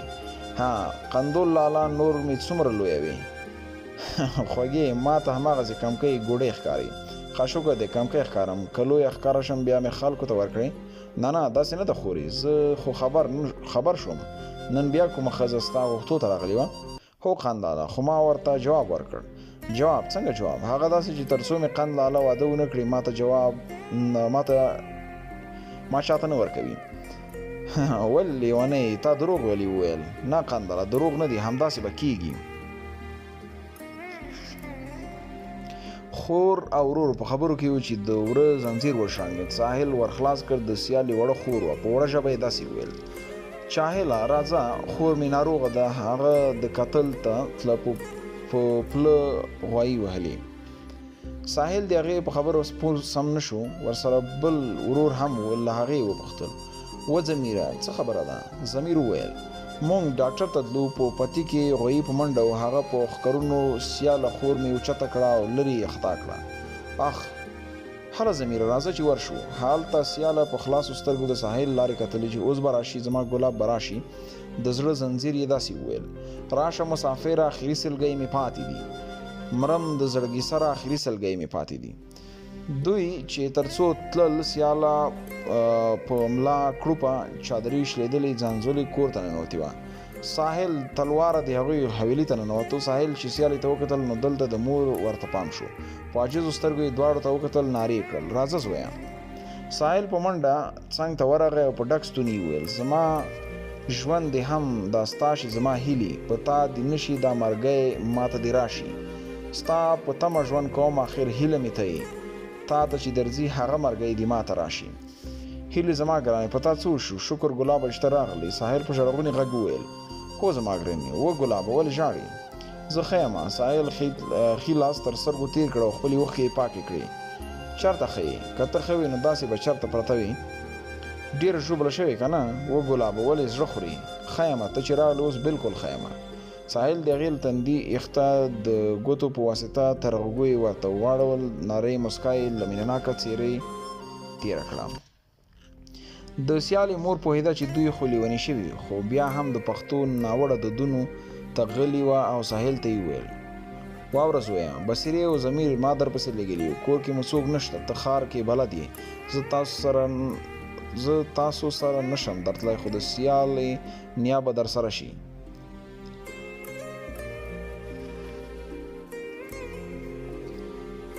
بصیرې او ضمیر ما درپسې لېږلي وو. کور کې مو څوک نشته، ته ښار ته بلد یې. زه تاسو سره نشم درتلی، خو د سیالې نیا به در سره شي. ساحل وویل: سمه ده، زه ضرور ورسره ځم. پاسه سیالې راځه چې ځو. سیاله جګه شوه، بیرته ولوېده، پښتۍ یې ونیولې، اخ یې کړل او د زوف علامې پرې راغلې. ساحل ورخطا شو، په غېږ کې یې پورته کړه، تر سړکه یې ویوړله. کرولا ډوله موټر راغی او په وروستي سیټ کې کېناستل. ساحل خپل زنګون نږدې کړو او د سیالې سر یې پرې کېښود. له سترګو یې لپې لپې اوښکې روانې شوې. ساحل ورته خپل لاس د دسمال په شکل کړ او د هغې اوښکې پرې پاکې کړې. ساحل په ګیلو کې داسې وویل: ای جان، مودې تېرې شوې، په بېلتون دې اوبه شوم، دیدن دې راته نصیب شو، هغه هم په داسې حال. سیالې له ژړا سره شریکه مسکا شوه او له سترګو یې اوښکه لکه د تار پرېوته. سیالې وویل: بس زما هیلې نور نو مه ژاړه. زه راغلم، په تا به هیڅ نه کېږي، بلکل روغه به شي. د کامې تر پله واوښتل. بلند غر بازار تر څېرمه موټر بریک وواهه. موټروان وویل: د مازدیګر لمونځ به وکړو. ساحل هم له موټره ښکته شو، لمونځ یې وکړو، بیرته په وخت سره موټر ته حرکت وکړ. له بېسودو پله واوښتل، مخابرات چوک ته ورسېده. ځینو ډرایورانو چغې وهلې. خیوا شیګه خیوا موټر د ماما پلازې تر څنګ ودرېده. له موټر ښکته شو، سیده د ډاکټر ساحل کلینیک ته ننوتل. ډاکټر وپوښتل: د مریض نوم څه دی؟ ساحل ځواب ورکړ: ساحل. ډاکټر وویل: زما نوم مه اخله، د مریض نوم راته ووایه. خو ساحل که نه؟ د ډاکټر غوږونه وځړېدل. ویل: ښه وبخه. هغه ورته ټول معاینات ولیکل. دوا سره 1200 روپۍ کېدل. ساحل جیب ته لاس کړ. د 15 ورځو مزدوري وه، ټول یې ورکړې. بیرته یې حرکت لپاره ځان چمتو کړ. د شپې ناوخته کور ته ورسېدل. سیالې په خپل توشک وغځېده. مور یې کمپله پرې خوره کړه، پر سر یې لاس ورتېر کړ. ویل: لورې اوس څنګه؟ ښه یمه مورې، خو د ساحل احسان به هېر نه کړم. ساحل د مسکۍ په شکل شونډې کش کړل. 2 قدمه یې وروسته واخیستل. ویل: زه به لاړ شم کور ته. سیالې د سترګو په اشاره مننه ترې وکړه او د سترګو په پټولو سره خدای پاماني. مور یې ورته نارې کړې: ساحله ښاد شې زویه. ساحل د دواړو شونډو په ټولولو سره بیا هم مسکی شو ولاړ. له دروازې نارې کړل، خوږې چېرته یې؟ درغلم خان لالا. سیاله څنګه وروره؟ له خطره بچ ده، صرف هډوکی یې زور اخیستی و، دوا مو ورته واخیسته، ښه به شي انشاءالله. ښه ده قند لالا، شکر چې بچ شوي. ای خوږې ډوډۍ به وخورو، زه ستړی شوی یم. دغه دی لاړم، اوس به یې درته راوړم. دسترخوان یې راوړ، خور یې کړ، د حویلۍ دروازه وشرنګېده. ساحل ورغی چې ور یې خلاص کړ، ګوري چې بصیره وه. په وړو لاسو کې د کتغ ډیش نیولی و. وی ویل ستړی مه شې ګوډۍ. هغې په وړه ژبه وویل خیر و چې دا واکله مور مې راکړی. ساحل د ډش سر خلاص کړ، پکې مکروني ول، خوشبويي کش کړه، مهم یې وکړل. څومره خوندور بوی لري. وړې مسکا وکړه، نور شاته ونه کتلې، په منډو لاړه. ساحل کوټې ته ننوته. خور یې وویل قند لالا څه دی پکې؟ ده وویل ولې درته ووایم چې خوندور شی دی؟ اوهو لالا وښایه راته. نه نه ښیم. زهرا وویل مه ښیه، زه ورځمه چې خپل کتغ راوړمه. ساحل د دې سر خلاص کړ، حریصناکه مړۍ ترې جوړه او خولې ته یې برابروله چې زهرا بېرته تر شا ورو راغله او مړۍ ترې کش کړه او خپلې خولې ته یې کړه. ساحل تندی ترې کړ، بېرته یې په کخ وخندلې. ویل یې زما خوږې ته خو ما نه هم یو قدم مخکې یې. زهرا هم له خندا شنه وه. خور او ورور له خوړو وروسته ویده شول. سهار وختي ساحل لاړ خپل کور ته. ماښام چې راغی د خپلې خورکۍ بیا وپوښتل خورې څوک خو نه و راغلي؟ نه وروره. ولې خندوله را باندې تنګ شوی خو به نه یې؟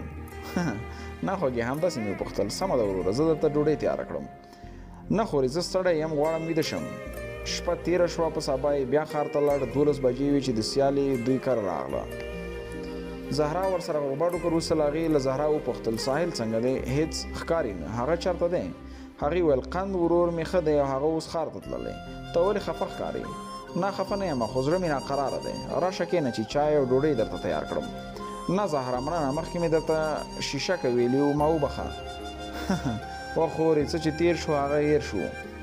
مننه زهرا، زه اوس ځم ښوونځي ته. د خدای په امان. اوهو دومره وارخطا؟ هو که نه، په وختي ځم چې لومړی ساعت ونیسم. ښه سمه ده، په مخه دې ښه شه سیالې. زهرا د یوې شېبې لپاره د خپل ورور سوچ کې شوه. د سیالې په مینه کې د هغې ژوند انځورولو. زهرا فکر وکړ چې یوه ورځ به زما ورینداره جوړېږي، خو بیچاره له راتلونکي دردونو نه خبره وه. هغه چې کله ښوونځي ته ورسېده د سیالې شوخي ملګري ورسره مخ شول. یوه یې شکیبه نومېده او بله یې فریده. شکیبې ورته وویل دا درېیمه ورځ ده چې ته غیرحاضري کوې. سیالې ورته وویل زما له حال تاسې څه خبر یې؟ فریدې وویل ولې څه شوي؟ بس هېڅ. شکیبې وویل ما ته معلوم دي. د سیالې په تندي د ناخوښۍ ګونځې ښکاره شي. ویې ویل څه درته معلوم دي؟ شکیبه خندونې شوه. همدا چې ساحل سره به وې که نه؟ هو ته بلکل رښتیا وایې، خو روغه نه ناجوړه. شکیبه لومړی په خوله لاس کېښود، بیا یې وویل وبخه خورې زه خبره نه وم. فریدې وویل ناروغه وي؟ څه شوي؟ ولې خورې؟ سیالې ورته ټوله کیسه وکړه. هغوی دواړو ورڅخه بخښنه وغوښتل او بیا ورغاړې وتل. وروسته له هغې خپلو صنفونو ته لاړې. مازدیګر چې ښوونځی رخصت شو، کله چې باغ مخې ته ورسېده هغه ځای ته یې پام شو په کوم ځای کې چې ساحل به ده ته انتظار کوه. څو اونۍ تېرې شوې خو د دوی لیدنه ونه شوه. میاشت ووته، مازدیګر و. ساحل له زهرا نه وپوښتل خورې څوک خو نه و راغلي؟ بیا دې وپوښتل و خورې سیاله درته یادومه. او قند لالا وبخه، ما خو یاده وتې و، یو ځل راغلی وه خو زیاتې خبرې ونه کړې. صرف په تېرو کړنو یې بخښنې پښیمانه وه. بخښنه یې راڅه وغوښته، بېرته ښوونځي ته لاړه. بس همدومره. ښه سمه ده خوږې، زه باغ ته ورځم بیا راځم. ورځه ورور، زه هم کالي پرېمینځمه. ساحل لاړو خو هلته خاموشي وه. ساحل بار د ښوونځي لارې ته کتلې، د دې په تمه چې اوس به راښکاره شي، خو اوس به مې هیله راشي. په ساحل سر وګرځېد. د ولې تر غاړې کېناست، لږې اوبه یې مخ ته واچولې، سر یې ښکته و. سیاله راغله خو یو بل یې ونه لیدل. د ماښام تیارې خورې شوې. ساحل سر ځړېدلی کور ته لاړ. شپه راغله، ستونی ستخ په کټ کې پرېوته او خوب هم نه ورتله. ستا په جدایۍ کې نه راځي خوبونه، زه ماشوم لیونی کوم ولې سوچونه. ستا لیونیو سترګو ورک له دنیا کړم، راشه خدای لپاره زه کړم فریادونه. مینې دې ملنګ کړم غواړم د دیدنونه، راشه خدای لپاره زه کړم فریادونه. د ساحل سترګې پټې شوې، زړه ته یې ډېرې ګیلې راتلې. رنګ رنګ د شپېلیو زمزمې د ده په غوږونو کې لګېدې. طوفان هم راغی، د توتانو ونو څخه یو بل ډول په شخ پورته کېده. ساحل ورخطا د باندې ووته. ګورې ښکلې رڼا ده، میلمانه په قطار ولاړ دي. سیالې په لاس کې جګ ګلاس نیولی و. میلمنو ته یې شربت ورکو. ساحل هم لاړ د قطار اخر سر ته ودرېدو. کله چې نوبت د ساحل راغی هغه یې شربت ونه ونیوه. ساحل په وچې ستوني لاړې تېرې کړې او د سترګو په کتو یې د ولې په بڼه اشاره وکړه. سیالې هم نه په بڼه ورسره وخوړه او لاړه. د ساحل له سترګو یې بېواره اوښکې توی شوې. سرښکته دیوال څنګ کېناست. د سیالې لاسونو په نکریزو سره ول چې راغله. په لاس کې ډولي جام چې د لیمو شربت څخه ډک و. یو لاس یې د هغې زنې ته ور وغځاوه او مخ یې پورته کړ. ویلې ای ګلابه تا ته مې په خپل لاس جوړ کړی، تیار کړی مې دی. ته ولې خفه یې؟ ساحل چې د هغې دا کړنه ولیده ژر یې روانې اوښکې پاکې کړې. جام یې په دواړو لاسونو یې ونیوه. ویې ویل ای زما هیلې زه خوب وینم که رښتیا دي؟ هغې ویلې نه ګلابه دا خوب نه دی، ستا مینه د ستا دیدن دی. په خوله دې لاس کې ده او صرف زما سترګو ته ګوره. الله دې ټول عمر خوشحاله ساته، غم نه دی لري ذوالجلال ساته. نو ساحل مکه او ارمان د بل څه، یو دی ارمان دی د ارمان ساته. د ساحل پر رپېدلو شونډو مسکا راغله. له هغه ګیلاسه یې ګوټ وکړ. ناڅاپه په ونه دنګ د سیال خاوند بختور راشي. په قهر سره خپلې راتلونکې مېرمن له ایښتو ونیسي او راکش یې کړي. ساحل چیغه کړي ودرېږه، پرېږده زما هیله، پرېږده زما هیله. زهرا له خوبه پاڅي. ساحل څنګ ته ورشي ویې خوځوي. ای قنداله پاڅه څه شوي؟ څوک پرېږده؟ پاڅه وروره. په ساحل د بېلتون خوله ماته شوې وي. سترګې یې وغړولې. سیالې وویل. زهرا وویل قنداله څه شوي؟ څه نه سیاله مې څه شوه؟ هغه خو ښه ده که نه؟ ولاله سیاله له کومه شي؟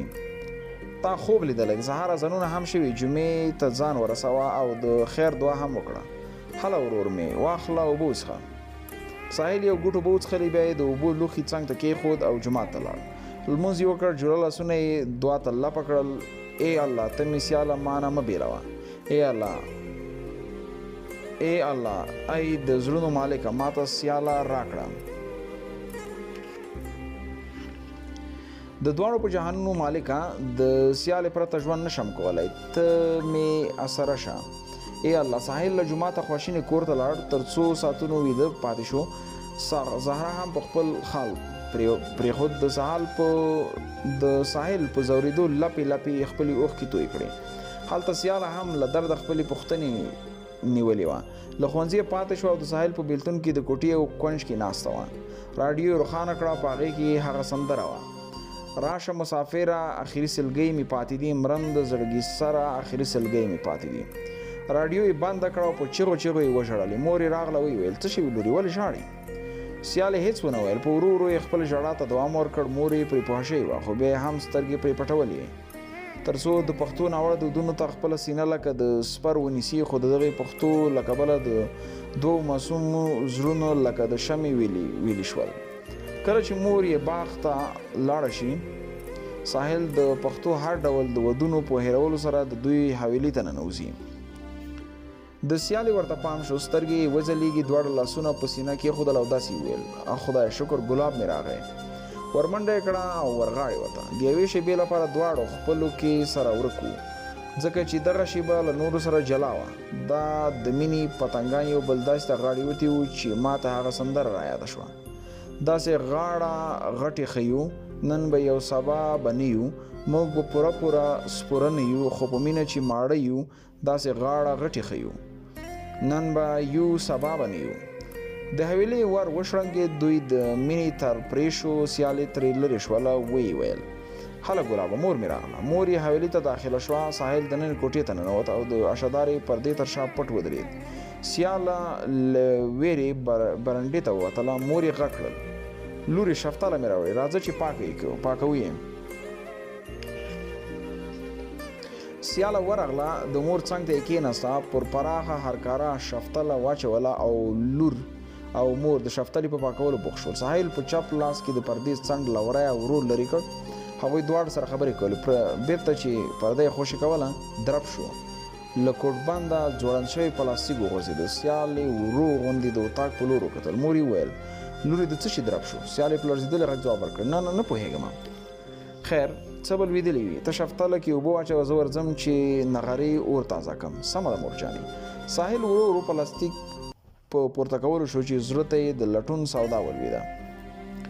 په پلټلو یې شروع وکړه. یوه وړه غوندې څلور کونجه شیشه تر سترګو شوه. هغه یې سترګو ته مخامخ کړه. پکې ښکلی قلب اچول شوی و. هغه یې جیب ته واچو. 2-3 د سیالې په لاسو لیکلي خطونه ورسره 2 قطعې انځورونه هم وو. واخیستل. د ساحل په زړه کې د بېلتون ویره وه ځکه خو یې دغه شیان له ځانه سره واخیستل. پلاستیک یې بېرته په کوډبان کې ځوړند کړ. د سیالې مور اشپزخانې ته ننوتله او دلته ساحل له موقع ګټه واخیستله او د باندې ووته. سیالې هم د لاس په خورولو سره مخه ښه وکړه. ساحل په لاره کې د سیالې انځورونه ښکل کړل او د څو شېبو لپاره د سړک تر غاړې ودرېده. کله چې سیالې ښوونځي ته تله د ده ورته پام شو. سوړه سویلې وکړل چې کاش نن مې خپل موټر وای. په هغه مې تر مکتبه وړلی.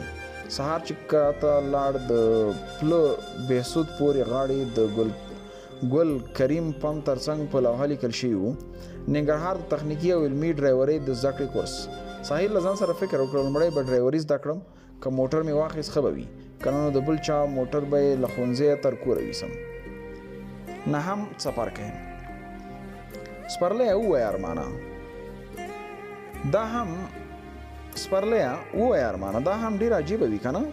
خو که نه تا خو مینه نه ده کړې ځکه خو ما هم له مینې ژغورې. سپرلیه کیسې ته غوږ شه. په اخره کې به دوی سره پرې خلاص شي. غوږونه او سترګې خو به دې پر خلاص شوي وي. سمه ده وروره پیل یې کړم. ساحل تصمیم ونیو چې د ډرایورۍ زده کړې 3 میاشتو کې ده تخنیکي او علمي زده کړې وکړي چې تصدیق یې هم واخیست. وروسته له 3 میاشتې د سیال امتحانونه هم شروع شوي ول. مازدیګر او د سړک تر غاړې د موټرونو بیروبار او شور ماشور ګډ و. بېقرار ساحل تصدیق په لاس د سیالې د راتلو لارې څارلې او هغه وختي کور ته تللی وه. لومړی امتحان یې و. د هغې په ورکړې سره وختي رخصت شوې وه. ساحل خواشینې کور ته حرکت وکړ. خورکۍ ناروغه شوې وه. ساحل چې ورسېد د کور دروازه یې له دننۍ لوري بنده وه. دروازې زنځیر یې وشرنګه او خلاصه یې نه کړه. بیا یې نارې کړل زهرا وخوږې ور خلاص کا. زهرا کمپله اغوستې راغله. په تت غږ یې وویل درغلم قند لاله. دروازه یې خلاصه کړه. ساحل ورخطا شو. ویې ویل څه شوې خوږې؟ لالا وجود مې ټول خوږېږي. هله زما خوږې راځه چې ځو ډاکټر ته. زهرا یې وړله کلینیک ته. دوا یې ورته واخیسته. بیا راغلل کور ته. ساحل ژر ورته د آرام ځای چمتو کړ. خوږې ته آرام وکړه. زه درته خواړه تیاروم. نه قنداله زه اوس ښه یم په خپله تیاروم. اوهو دا وګوره. هله آرام وکړه. په ما څه شوي؟ ښه خواړه به درته چمتو کړم. مننه لاله جانه. دغه دې لاړم او ژر یې تیاروم. ساحل لاړ اشپزخانې ته. په چای جوش کې 15 پیالې اوبه د ایشولو لپاره په نغري کېښودې. لرګي نه ول ګیا وه. هغه یې لمبه کړه. اوبه وخوټودې. هغه یې په چاینک کې واچولې. ساحل خبر نه و چې هغه دم کړی چای د لوګو خوند اخیستی و. بیا لاړ له دوکانه یې هګۍ هم راوړلې. کړایي هم په نغري باندې کېښوده. غوړي پکې واچول. هغه یې سره کړل. هګۍ هم ورخه واچولې. لږ په سوچ کې شو. زه باید دغه هګۍ خوندورې کړم. نیمه قاشوغه یې مالګه واچوله. نیمه قاشوغه مساله هم ورزیاته کړه. ویې ویل اوس به مزیدار شي. خورکۍ ته یې نارې کړې وخوږې چمتو شه. له خیره ډوډۍ او چای تیار دي. هله پاڅه زما خوږې. لالا زړه ته مې نه کېږي. درمل سره به څه کوو؟ هله پاڅه. زما د چاکلیټ غوندې خوندورې خورکۍ. سمه ده خو لږه خورم. هو لږه وخوره خو ویې خوره. ساحل پیاله ډکه کړه. له هګۍ څخه مړۍ جوړه کړله او هغه یې وخوړله. او زهرا چې کله په مړۍ شخوند ووهلو د سترګو په کونجونو کې ګونځې پیدا کړل. ای کړل. ژر یې له چای څخه یو ګوټ وکړ. هغه هم بې خونده و. د ورور له خاطره په خوله لاس کې خود ساحل د اوږو په خوځولو سره وویل خوږې اوس دا وایه خواړه مې څنګه پاخه کړي؟ هغې د سر په خورولو اشاره وکړه. ډېر مزېدار دی. هله بیا ژر ژر وخوره. بس دی که نه قند لاله. په ستوني کې مې بند شول. اوهو تشویش مه کوه. دا واخله له چایه غوړپ وکړه. نه نور نشم څښلی. واخله لږ نور هم څښه. ښه راکړه. هغه چې وڅښلې لا هم خوا یې ترخه شوه. ساحل په خپله شلګي کوله. هله خوږې چې دوا هم در کوم. اوهو وروره ته هم وخوره. نه لومړی ته مړه شه. درمل وخوره بیا زه هم خورم. نه لاله زه نور نشم خوړلی. سمه ده زه هم دغه دی ځان ته پیاله ډکوم او هګیو ته هم غټ قاب کوم. هغه قاب وکړ. زهرا ورته په خلاص سترګو وکتلې. له هغه له شخوند وهلو وروسته اخ کړل. زهرا له خندا شنه شوه. خلق قنداله له چای ګوټو کا سمه ده راکه پیاله له چای یو ګوټه مو کړ یې کړل دا خو د لوګو خوند کې زهرا بیا هم له خندا شنه شوه وخوږې څومره مې په تا ظلم وکړ زه خو بس شلوم خو وخوره وڅښه ویل مې د یوې شېبې لپاره دواړه ښه وخندلې زهرا درمل وخوړل او خپل لور لاسونه یې مچو کړل شپه وه خور او ورور ویده شول شپه تېره شوه سبا ساحل لاړ ښار ته مازدیګر له دوکانه یو ساعت وختي ځان فارغ کړ تر څو سیاله له ښوونځي له ځانه تر کوره بوځي ساحل د خیوې موټرو ته ځان رسوي او د یو ځوان طبیعت په موټر کې کینی او حرکت وکړي کله چې ښوونځي پورې ورسېږي موټروان ته یې غږ کړ استاده دلته ودروه هغه بریک وهه د بیا غبرګه کړله ویې ویلې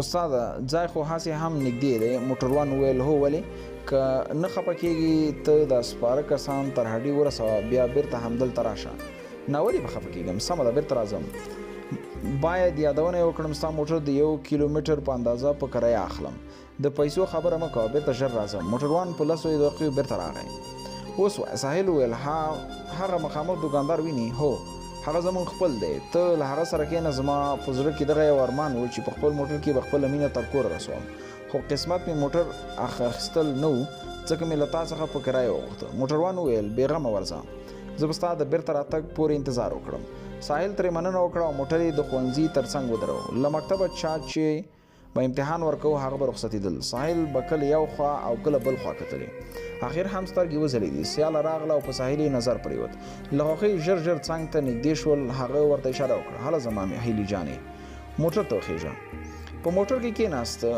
ویل یې قربان دې شم ګلابه ته له کومه راغلې موټر د چا او تا موټر شول له کومه زده کړل زه خو دې حیرانه کړم و زما هیلې لږه ساه واخله چې زه هم خبرې وکړم وبخه وایه که نه 3 میاشتې مې د موټر چلونې درس ویل فقط د دې لپاره چې یو ورځ به ضرور تا کورکو رسوم لیونیه دا ته څه وایې هو لیونی په رښتیا هم لیونی شوی یم او بله دا چې که ته د بل چا شوې زه به په ژوندون مړ شم داسې مه وایه جان زه هم بې له تا هېڅ یم په خبرو آخر هم ځای ته ورسېده موټر د سړک یو غاړې ته ودراوه د سیال کور ورسېده له موټر ښکته شوه سیده کور ته لاړه ساحل ورته حیرانه شو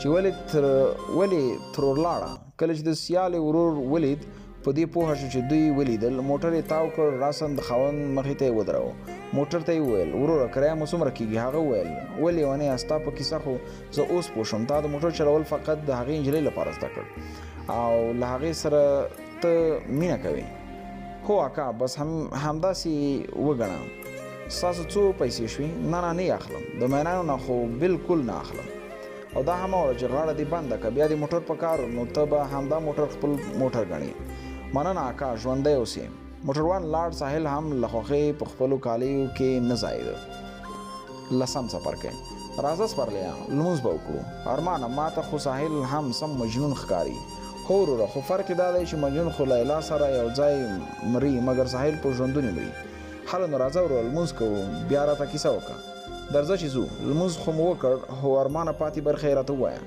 سمه ده غوږ شه کله چې ساحل د خوښۍ احساس وکړ خبر نه و چې غمیز خبر به پرې ژر وشي بختور دی له پاکستان راغلی و ساحل له زهرا وپوښتل خوږې سیالې دې کره څه خبره ده په نمجنو سترګو یې وویل قندله بصیرې راغلی او ویلې د خور واده یې نږدې دی د ساحل په سوي زړګي د غم برېښنا پرک ووهه ورو یې وویل خوږې هغوی کله راغلل همدا نن راغلل ساحل څو ورځې ښار ته لاړ اما خواشینی ته او راته ناقراره به و کله چې به له ځان سره بونګېده بې وخته به ویده شو بېوسه زهرا د ورور په کړېدو به څه کولی یوازینۍ اوښکې یې تویولې سیالې له ښوونځیه فارغه شوه بختور چې د ده تره زوی هم کېده د فراغت په خوښۍ کور ته هېڅ نه و د فراغت په خوښۍ کې ورته هېڅ هم نه و اخیستي ساحل ورته ښکلې غمیداره لاسي ساعت او سپین دوه رنګه ډولي جامې او ښکلې د انځورونو البوم چې په خپلو یادګارونو یې ډکه کړې وه د مبارکۍ سامان په لاس څو ځلې د باغ مخې ته بیرته ناهیلي راته اخر یې هم بې دیدنه ستون وشو په زړګي مې راورېږي ستا غمونه خیر دی راشه نن مې وکړه دیدنونه څو به تا پسې کړېږم زما هیلې د ګوګل مې څوک واوري فریادونه چک چک یې له سترګو اوښکې پرېوتې. خواشینې کور ته لاړ. زهرا چې د ورور حالت ته وکتلې په زړګي د بریښ چپه راغله. وش یې وکړ، ای قند لالا، ای زما قندوله، ته ولې ځان ځوروي؟ هغه نور هیره کړه. ساحل سلګۍ ونیولو، ویې ویلې ته سمه خبره کوې، خو د زړه سره به څه وکړم؟ هغه ورځ خو د اوښکو باران تېره شوه، څه وکړم د زړه سره؟ زړه نازړه ساحل سهار وختي خپل کار ته لاړ. سیالې د خپلو ټولګیوالو سره ناسته وه. چا به سکونډله، چا به ورته پېښې کول او چا به هسې ځوروله، خو د هغې له زړه نه یوازې یو الله خبر و. له سترګو یې تار تار اوښکې تللې. فریدې وویل خور دا اوښکې د څه لپاره؟ اوس دا ووایه چې دا د خوښۍ دی او که خفه شوي؟ سیالي وویل نه، داسې کومه خبر نه ده. شکیبه پوهېده چې د سیالې په زړه څه دي. فریدې وویل شکیبه ته خو به څه نه یې ویلي؟ نه زه به ورته څه ووایم، خو څه دا چې سیاله خفه ده، دې په زړه کې څوک ویریږي؟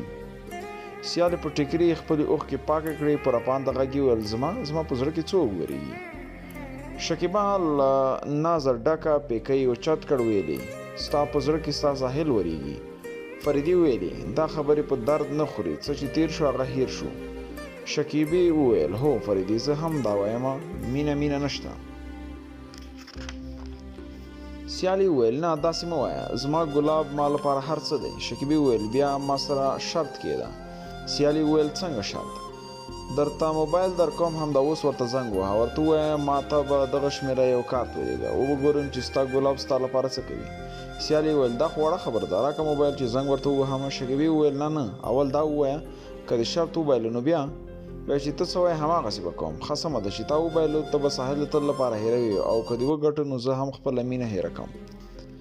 فریدې وویل تاسو دواړه د ماشومانو خبرې کوئ، مینه هېڅکله نه هېرېږي.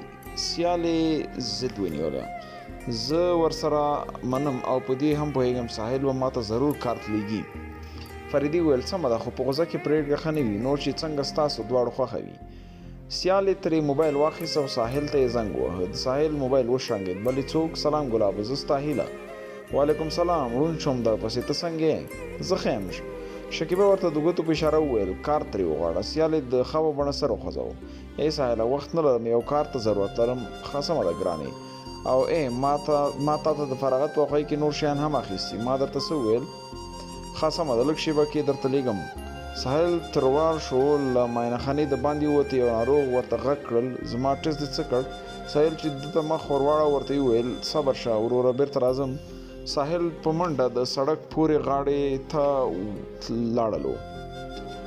وړوکی ماشوم چې ناخبر د سړک منځ ته روان و، دوه تنه په موټر سایکل سپاره په نخرو روان و. ماشوم د ساحل تر سترګو شو، وی غوښتل چې ماشوم ته یې وژغوري. موټر سایکل والا ورخطا شو. ساحل په چړکۍ سره ماشوم له اولو څخه ونیو او اوچاته کړ. موټر سایکل والا بریک وهلو سره د دواړو سپاره پر دوی پریوتل. د ساحل څنګل او د ماشوم له پوزې وینه روانه وه. ساحل د خپل زخم هیرولو سره ماشوم معاینه خانې ته یوړ. ځان یې هیر و، کارت یې هم هیر و. د ماشوم مور راغله، له ساحل یې مننه وکړه. یو ساعت واوښت. ساحل تندی ته پړک ورکړ. د موبایل کارت ور یاد شو. هلته سیال شرط وبایلو په خپله خبره ودرېده. شکیبه او فریدې سره یې ژمنه وکړه چې نور به د ساحل سره هېڅ ونه ګوري او د تل لپاره به یې هېر کړي. ساحل کارت ور ولېږه. ټنګ شو. د فریدې موبایل ته پیغام راغی. فریدې موبایل سترګې پورته کړ، پیغام یې خلاص کړ. کارت راغلی و. فریدې کړ. سیالي وویل څه شوي؟ فریدې وویل کارت یې ولېږه. سیال لږ موسکی شوه. شکیبه ورته په قهر شوه. زه یې نه منم، ما ګټلی او ته به یې هېروې. د دوی په شخړو کې نورې ښځې هم منځته راغلې. سیالې ټول ته د چوپ په بڼه اشاره وکړه. هغوی ټول سره غلي شول. ښځو وپوښتل څه خبره ده؟ دوی له مکره سیاله بیا وسکونډله. فریدې وویل د سیالې په عذابول موږ ته خوند راکوي. هغې وخندلې او ترې لاړ. ټنګ بیا زنګ راغی. د ساحل و. فریدې موبایل ته سیالې ته ونیو او هغې ته یې د خبرو وویل واخله ساحل دی. سیالې بلې هیلې څنګه شو؟ کار درغی؟ د سیال تندی ګونځې پیدا کړل او موبایل یې قطع کړ. هغه بیا ورته زنګ ووهه. بلې ګرانې څه شوي؟ سیالې لومړی تندی تریو کړ، بیا یې وویل څه نه؟ بیا ولې ځواب نه راکوې؟ ولې ځواب درکړم؟ کار خو راغی، اوس مې نه دی په کار. وبخه هلته څه؟ نور زنګ مه وهه، ما سره نورې ښځې هم ناستې دي، زه خبرې نشم کولی. موبایل یې بند کړ. ساحل خواشینی شو. ویل یې ستا په مینه مې زړه ښه دی نور جهان مې په کار نه دی په زړګي کې مې تل اوسه په رګ رګ کې مې اوس ته یې په ساحل ورځ تېره شوه خو د زړه تارونه یې کار پرېښی و شپه هم له درده ډکه وه خو هغه هم پرې تېره شوه د سیالې خاوند خپلې خوښۍ ته وویل خواښې جانې د باغ میوې مو ځان ته وخوړل نه بختوره زویه ستا برخه مو ساتلې ده ښه ډېر ښه بختور له جیبه غټ موبایل وایست او په انټرنیټي گیم یې شروع وکړه خواښې ورته په تریو تندي وکتلې اخر یې زړه تنګ کړ ورته یې وویل بختوره وایه د اکاز ښځې له مکتبه خو فارغ یې څه کار روزګار هم کوې که نه نه اوس خو نه کوم خو چې کله پیدا شو بیا به ګورو زویه پلار خو دې سپینګیری دی تر کومه به هغه ګټي او تاسې خورئ بس چې کله خدای مهربانه شو د سیالې مور غلی شوه د سترګو په رپ کې سیالې ته هم وکتلې د هغې چې پام شو په رډو رډو سترګو یې دواړو ته کتل د بختور مور هم نږدې شوه ویلې څه کیسې دي ټول ځان ته خبرې کوي د سیالې مور غبرګه کړه ولې نه راځه ته هم خبرې وکړه د بختور مور ویلې سبا به له خیره موږ ځو چې بیا راځو له خیره ناوې به هم له ځانه سره وړو د سیالې مور ویلې الله تعالی دې خیر پېښ کړي څه مو په نصیب کې وي د بختور مور سیالې ته نارې کړې وین ګورې دلته راشه لور کوي سیالې د غم شمال وهلې ورو ورو څنګ ته یې لاړه هغې ورته په ورو وویل لورې جوړې دې خوښې شوې د سیالې ورته هسې هم طبع خراب وه خو بیا هم د هغې لپاره د اوبو بڼه سر وخوروه په بله ورځ هغوی ټول لاړل ساحل ناست و د سیالې ځینې انځورونه د مینې پیغامونه یې کتلې ناهیلې په زړه رنځور ورو ورو یې د بېلتون اوښکې تویولې زما هم له سترګو چک چک اوښکې په مخ روانې شوې اخ ارمانه ته ژاړې سپرلیه نه پوهېږم ولې د کیسې په کولو سره مې بیا سترګې په خپل واک کې نه وې ارمان هم هغه کتاب چې تا راته ویلی و مورې ته مې په زړه کې تر پایه مې ولوست حیرانه په دې یم چې دا کیسه د هغه ناول سره څه اړیکه خو به نه لري خو سپرلیه ته هم سم پوه شوی د هغه ناول ځینې برخې په دې کې ذکر شوي دي سپرلی په ژړا شو ویلې ارمانه زه خو دې په زړه سوری کړم یوه پوښتنه در څخه کوم بیا راته کیسه پیل کا وایه سپرلی ساحل یا ګلاب د اسیر دی که نه په پای کې ستا پوښتنه ځوابوم اوس غوږ شه د دوی د مینې 6 کاله تیر شو ساحل ښار ته کډه وکړه کومو انځورونه او د سیالو پیغامونو ته چې هغه به ژړل ټول یې د پله بیسود په سیند کې لاهو کړل کور کې هم نور ځینې د مینې ډالۍ وې چې هغې هم په بل مازدیګر سیند غاړې ته لومړی داسې وویل الله دې ټول عمر خوشحاله ساته غم نه دې لرې ذوالجلاله ساته ساحل مه کوه ارما دې څه شی یو د ارمان و دا ارما وساته په یې ژړا وکړه بیا په وار سره یو پیغام ته اور واچو ورسره ځینې انځورونه ورسره نورې توکي د فراغت جوړې وې چې په هغوی یې زړه ونه شو ښکل یې کړل سیند پورې ونیول بیا یې ورو ورو له انځورونو سره په خبرو شو هیلې ګناه مې څه وه ولې مې ځمروې د یو کار لپاره دومره لویه سازه اخر ولې ګرانې ولې په ژړا شو او خپلې اوښکې له ځانه سره کور ته ویوړې شپه راغله سبا شو زهرا د ورور کړېدل نشو زغملی قن لالا یو ځل ورته زنګ وواهه ساحل وویل هغه موبایل نه لري مخکې د چا ته زنګ وهلی و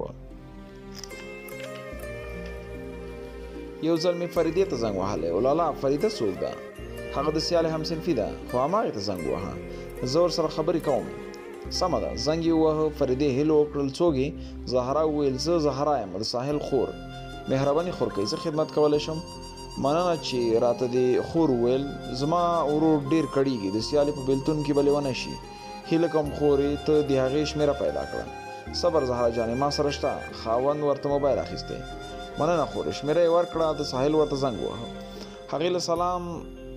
هغې له نازه سلام وکړل ساحل ځواب ورکړ وعلیکم سلام هیله کوم زما هیلې موبایل چې بند نه کړي ها وایه څه وایې زما ګناه څه ده هیڅ ګناه نه لري په ژړغونې غږ یې وویل بیا ولې ما سره خبرې نه کوي بس نه کېږي نور ولې ته زړه نه لرې نه زړه نه لرم بیا وعدې او قسمونه همدا او ستا مینه هیڅ وعدې نشته هیڅ قسمونه مې هم نه دي کړي که رښتیا هم ما سره مینه نه لري بیا او قسم ولې قسم وکړم تر څو چې قسم ونه کړي زه به هېڅکله تا صبر نه شم ما مه مجبوروه هیله کوم ګرانې له تا نه بغیر مړ کېږم نو زه څه وکړم دا په تا څه وشو ما هیڅ نه دي شوي خپله هم ژوند وکړه او ما هم ژوند ته پرېږده سمه ده پرېږدم دی، خو زما په سر قسم وکړه چې 100% مینه اوس را سره لري. دا چې قسم دې راکړ وایم درته، خو بیا به راته زنګ نه وهي. نه هم درته بس ووایه 50% اوس هم 50% اوس هغه هم نشته. ساحل وویل څه؟ هغې موبایل قطع کړ. له ساحل هم د موبایل پرېوتو، ورو غوندې دیوال ته تکیه شو، د مخ رنګ یې تغییر وکړ، ژیړ واوښت. زهرا په ژړا شوله، په زاره یې ورته وویل خیر دی قنداله مه خفه کېږه، که ته داسې خفه شې نو زه به مړه شم وروره. په ساحل د زهرا خبرو هېڅ تاثیر ونه کړ، د بت په څېر چوپ او غلی پروت و. اونۍ میاشتې ووتې، خو د ده کردار د بت په څېر و. که څه هم د ده حاله سیال هم خبرېده، مګر د هغې لورې هېڅ عکس العمل ونه شو. د ساحل زړه بدوالی ورسره له خولې د وینې راتلل هم ډېر شو. له پاکستانه مشر ورور یې حمید هم راغی، د علاج لپاره تر پېښوره هم یوړل شو. د کانګو منشا یې په مغزو کې وه، دوا یې واخیسته خو هېڅ اثر یې پرې ونه کړ. هره شپه به ځورېده، د زړه بدوالی د ختمېدو لپاره له چا مشوره اخیستله. یو ته به یې نارې کړل وروره، کاکا، ماما، فلانیه، زه څه وکړم چې د زړه بدوالی مې ښه شي؟ یو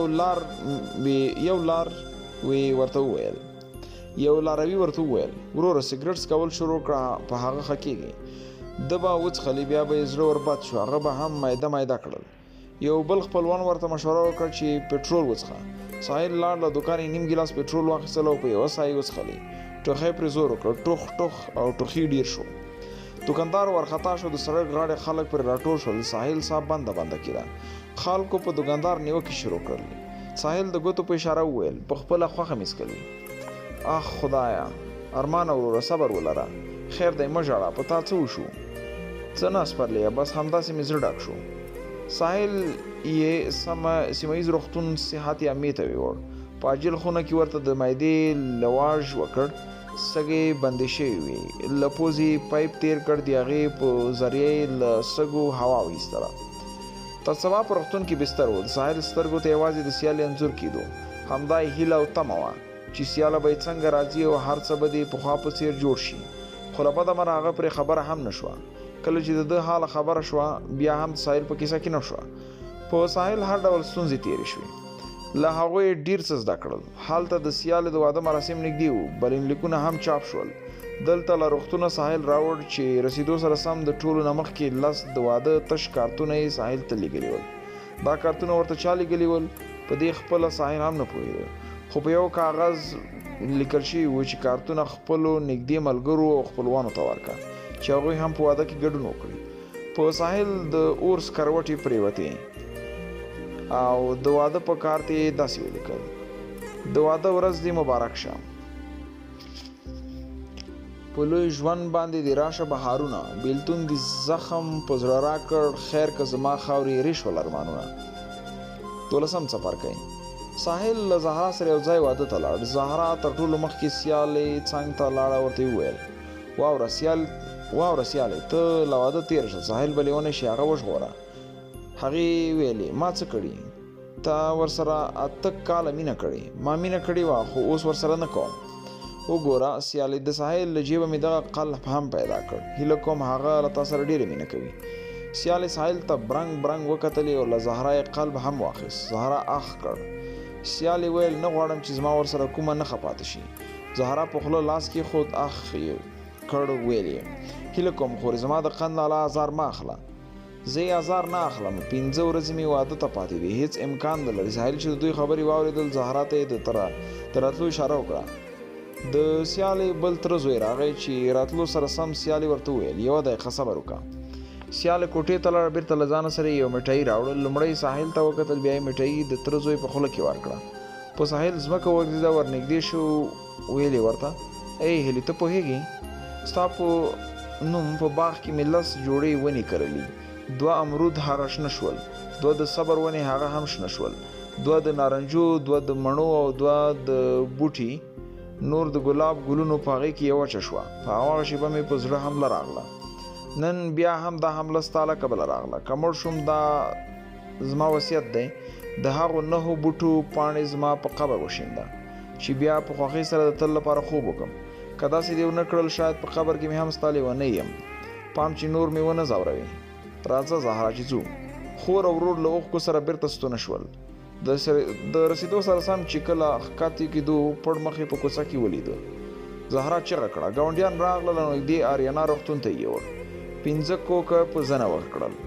په تلو کې ساحل له ډاکټر وغوښتل. ډاکټر صاحب زما ناروغي د څه شي ده؟ هغې وویل ستا ناروغي موږ ستاسو کوڅهوالو ته ویلې. هیله کوم ماته یې هم ووایې.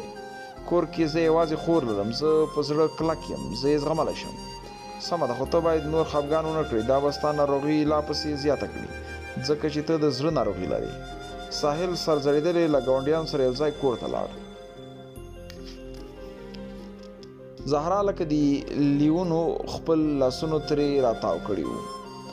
لوګی د شم ورور جانه اوس څنګه یې؟ وخورې ښه یم. دا چې ته ژاړې بیا زه ښه نه کېږم. سمه ده قند لا راشه ځای مې درته چمتو کړی. ساحل دغه شپه ډېره ژړلې تېره کړه. په ژړغوني غږ یې وویل زما د ژوند کیسه په تا تمامه. راشه زما د زړګي حال وګوره. زما ارمان به پوره کېږي کله. بد مې د ورځې بد مې حال وګوره. دغه 4 شپې په ساحل داسې تېرې شوې لکه هېڅ چې پکې ورځ نه وي راغلي. د سیالې د واده ورځ وه. د ساحل په زړه د غشو انبارونه وو. هره ثانیه هره دقیقه او ساعت د ده په زړه به حمله راوسته. زړه به یې کلک ونیو. لنډه لنډه ساه به یې وه. له جیبه یې موبایل وایست. سیالې ته یې زنګ وواهه. هغې مصروف کړ. بیا یې زنګ وواهه. هغې بیا مصروف کړ. په 3م ځل هغې ځواب ورکړ. اوره مسلي زه خو مرم نه پاتې کېږم. آخر ځل ما سره په خوښۍ خبرې وکړه. هیله کوم مړ به شم نو زه څه وکړم چې څه در باندې کېږي پروا یې نه لرم. ګور یو څو ورځې پاتې دي بیا به ډېر راپسې وژاړې. ولې به وژاړم؟ زه دې په کیسه کې نه یم. څومره دروغ. کله چې درتلم جوړه لاسونه به دې په سینه ایښودل. شکر به یې کاوه. فریده پرې پوهه شوه. بیا څنګ ته نږدې شوه. د سیالې په غوږ کې وویل ورته داسې ووایه کاش چې ما سره چاړه وای په دې خبرې سره چې په سینه مې درته خښ کړې وای او وینه مې درته څښلې وای.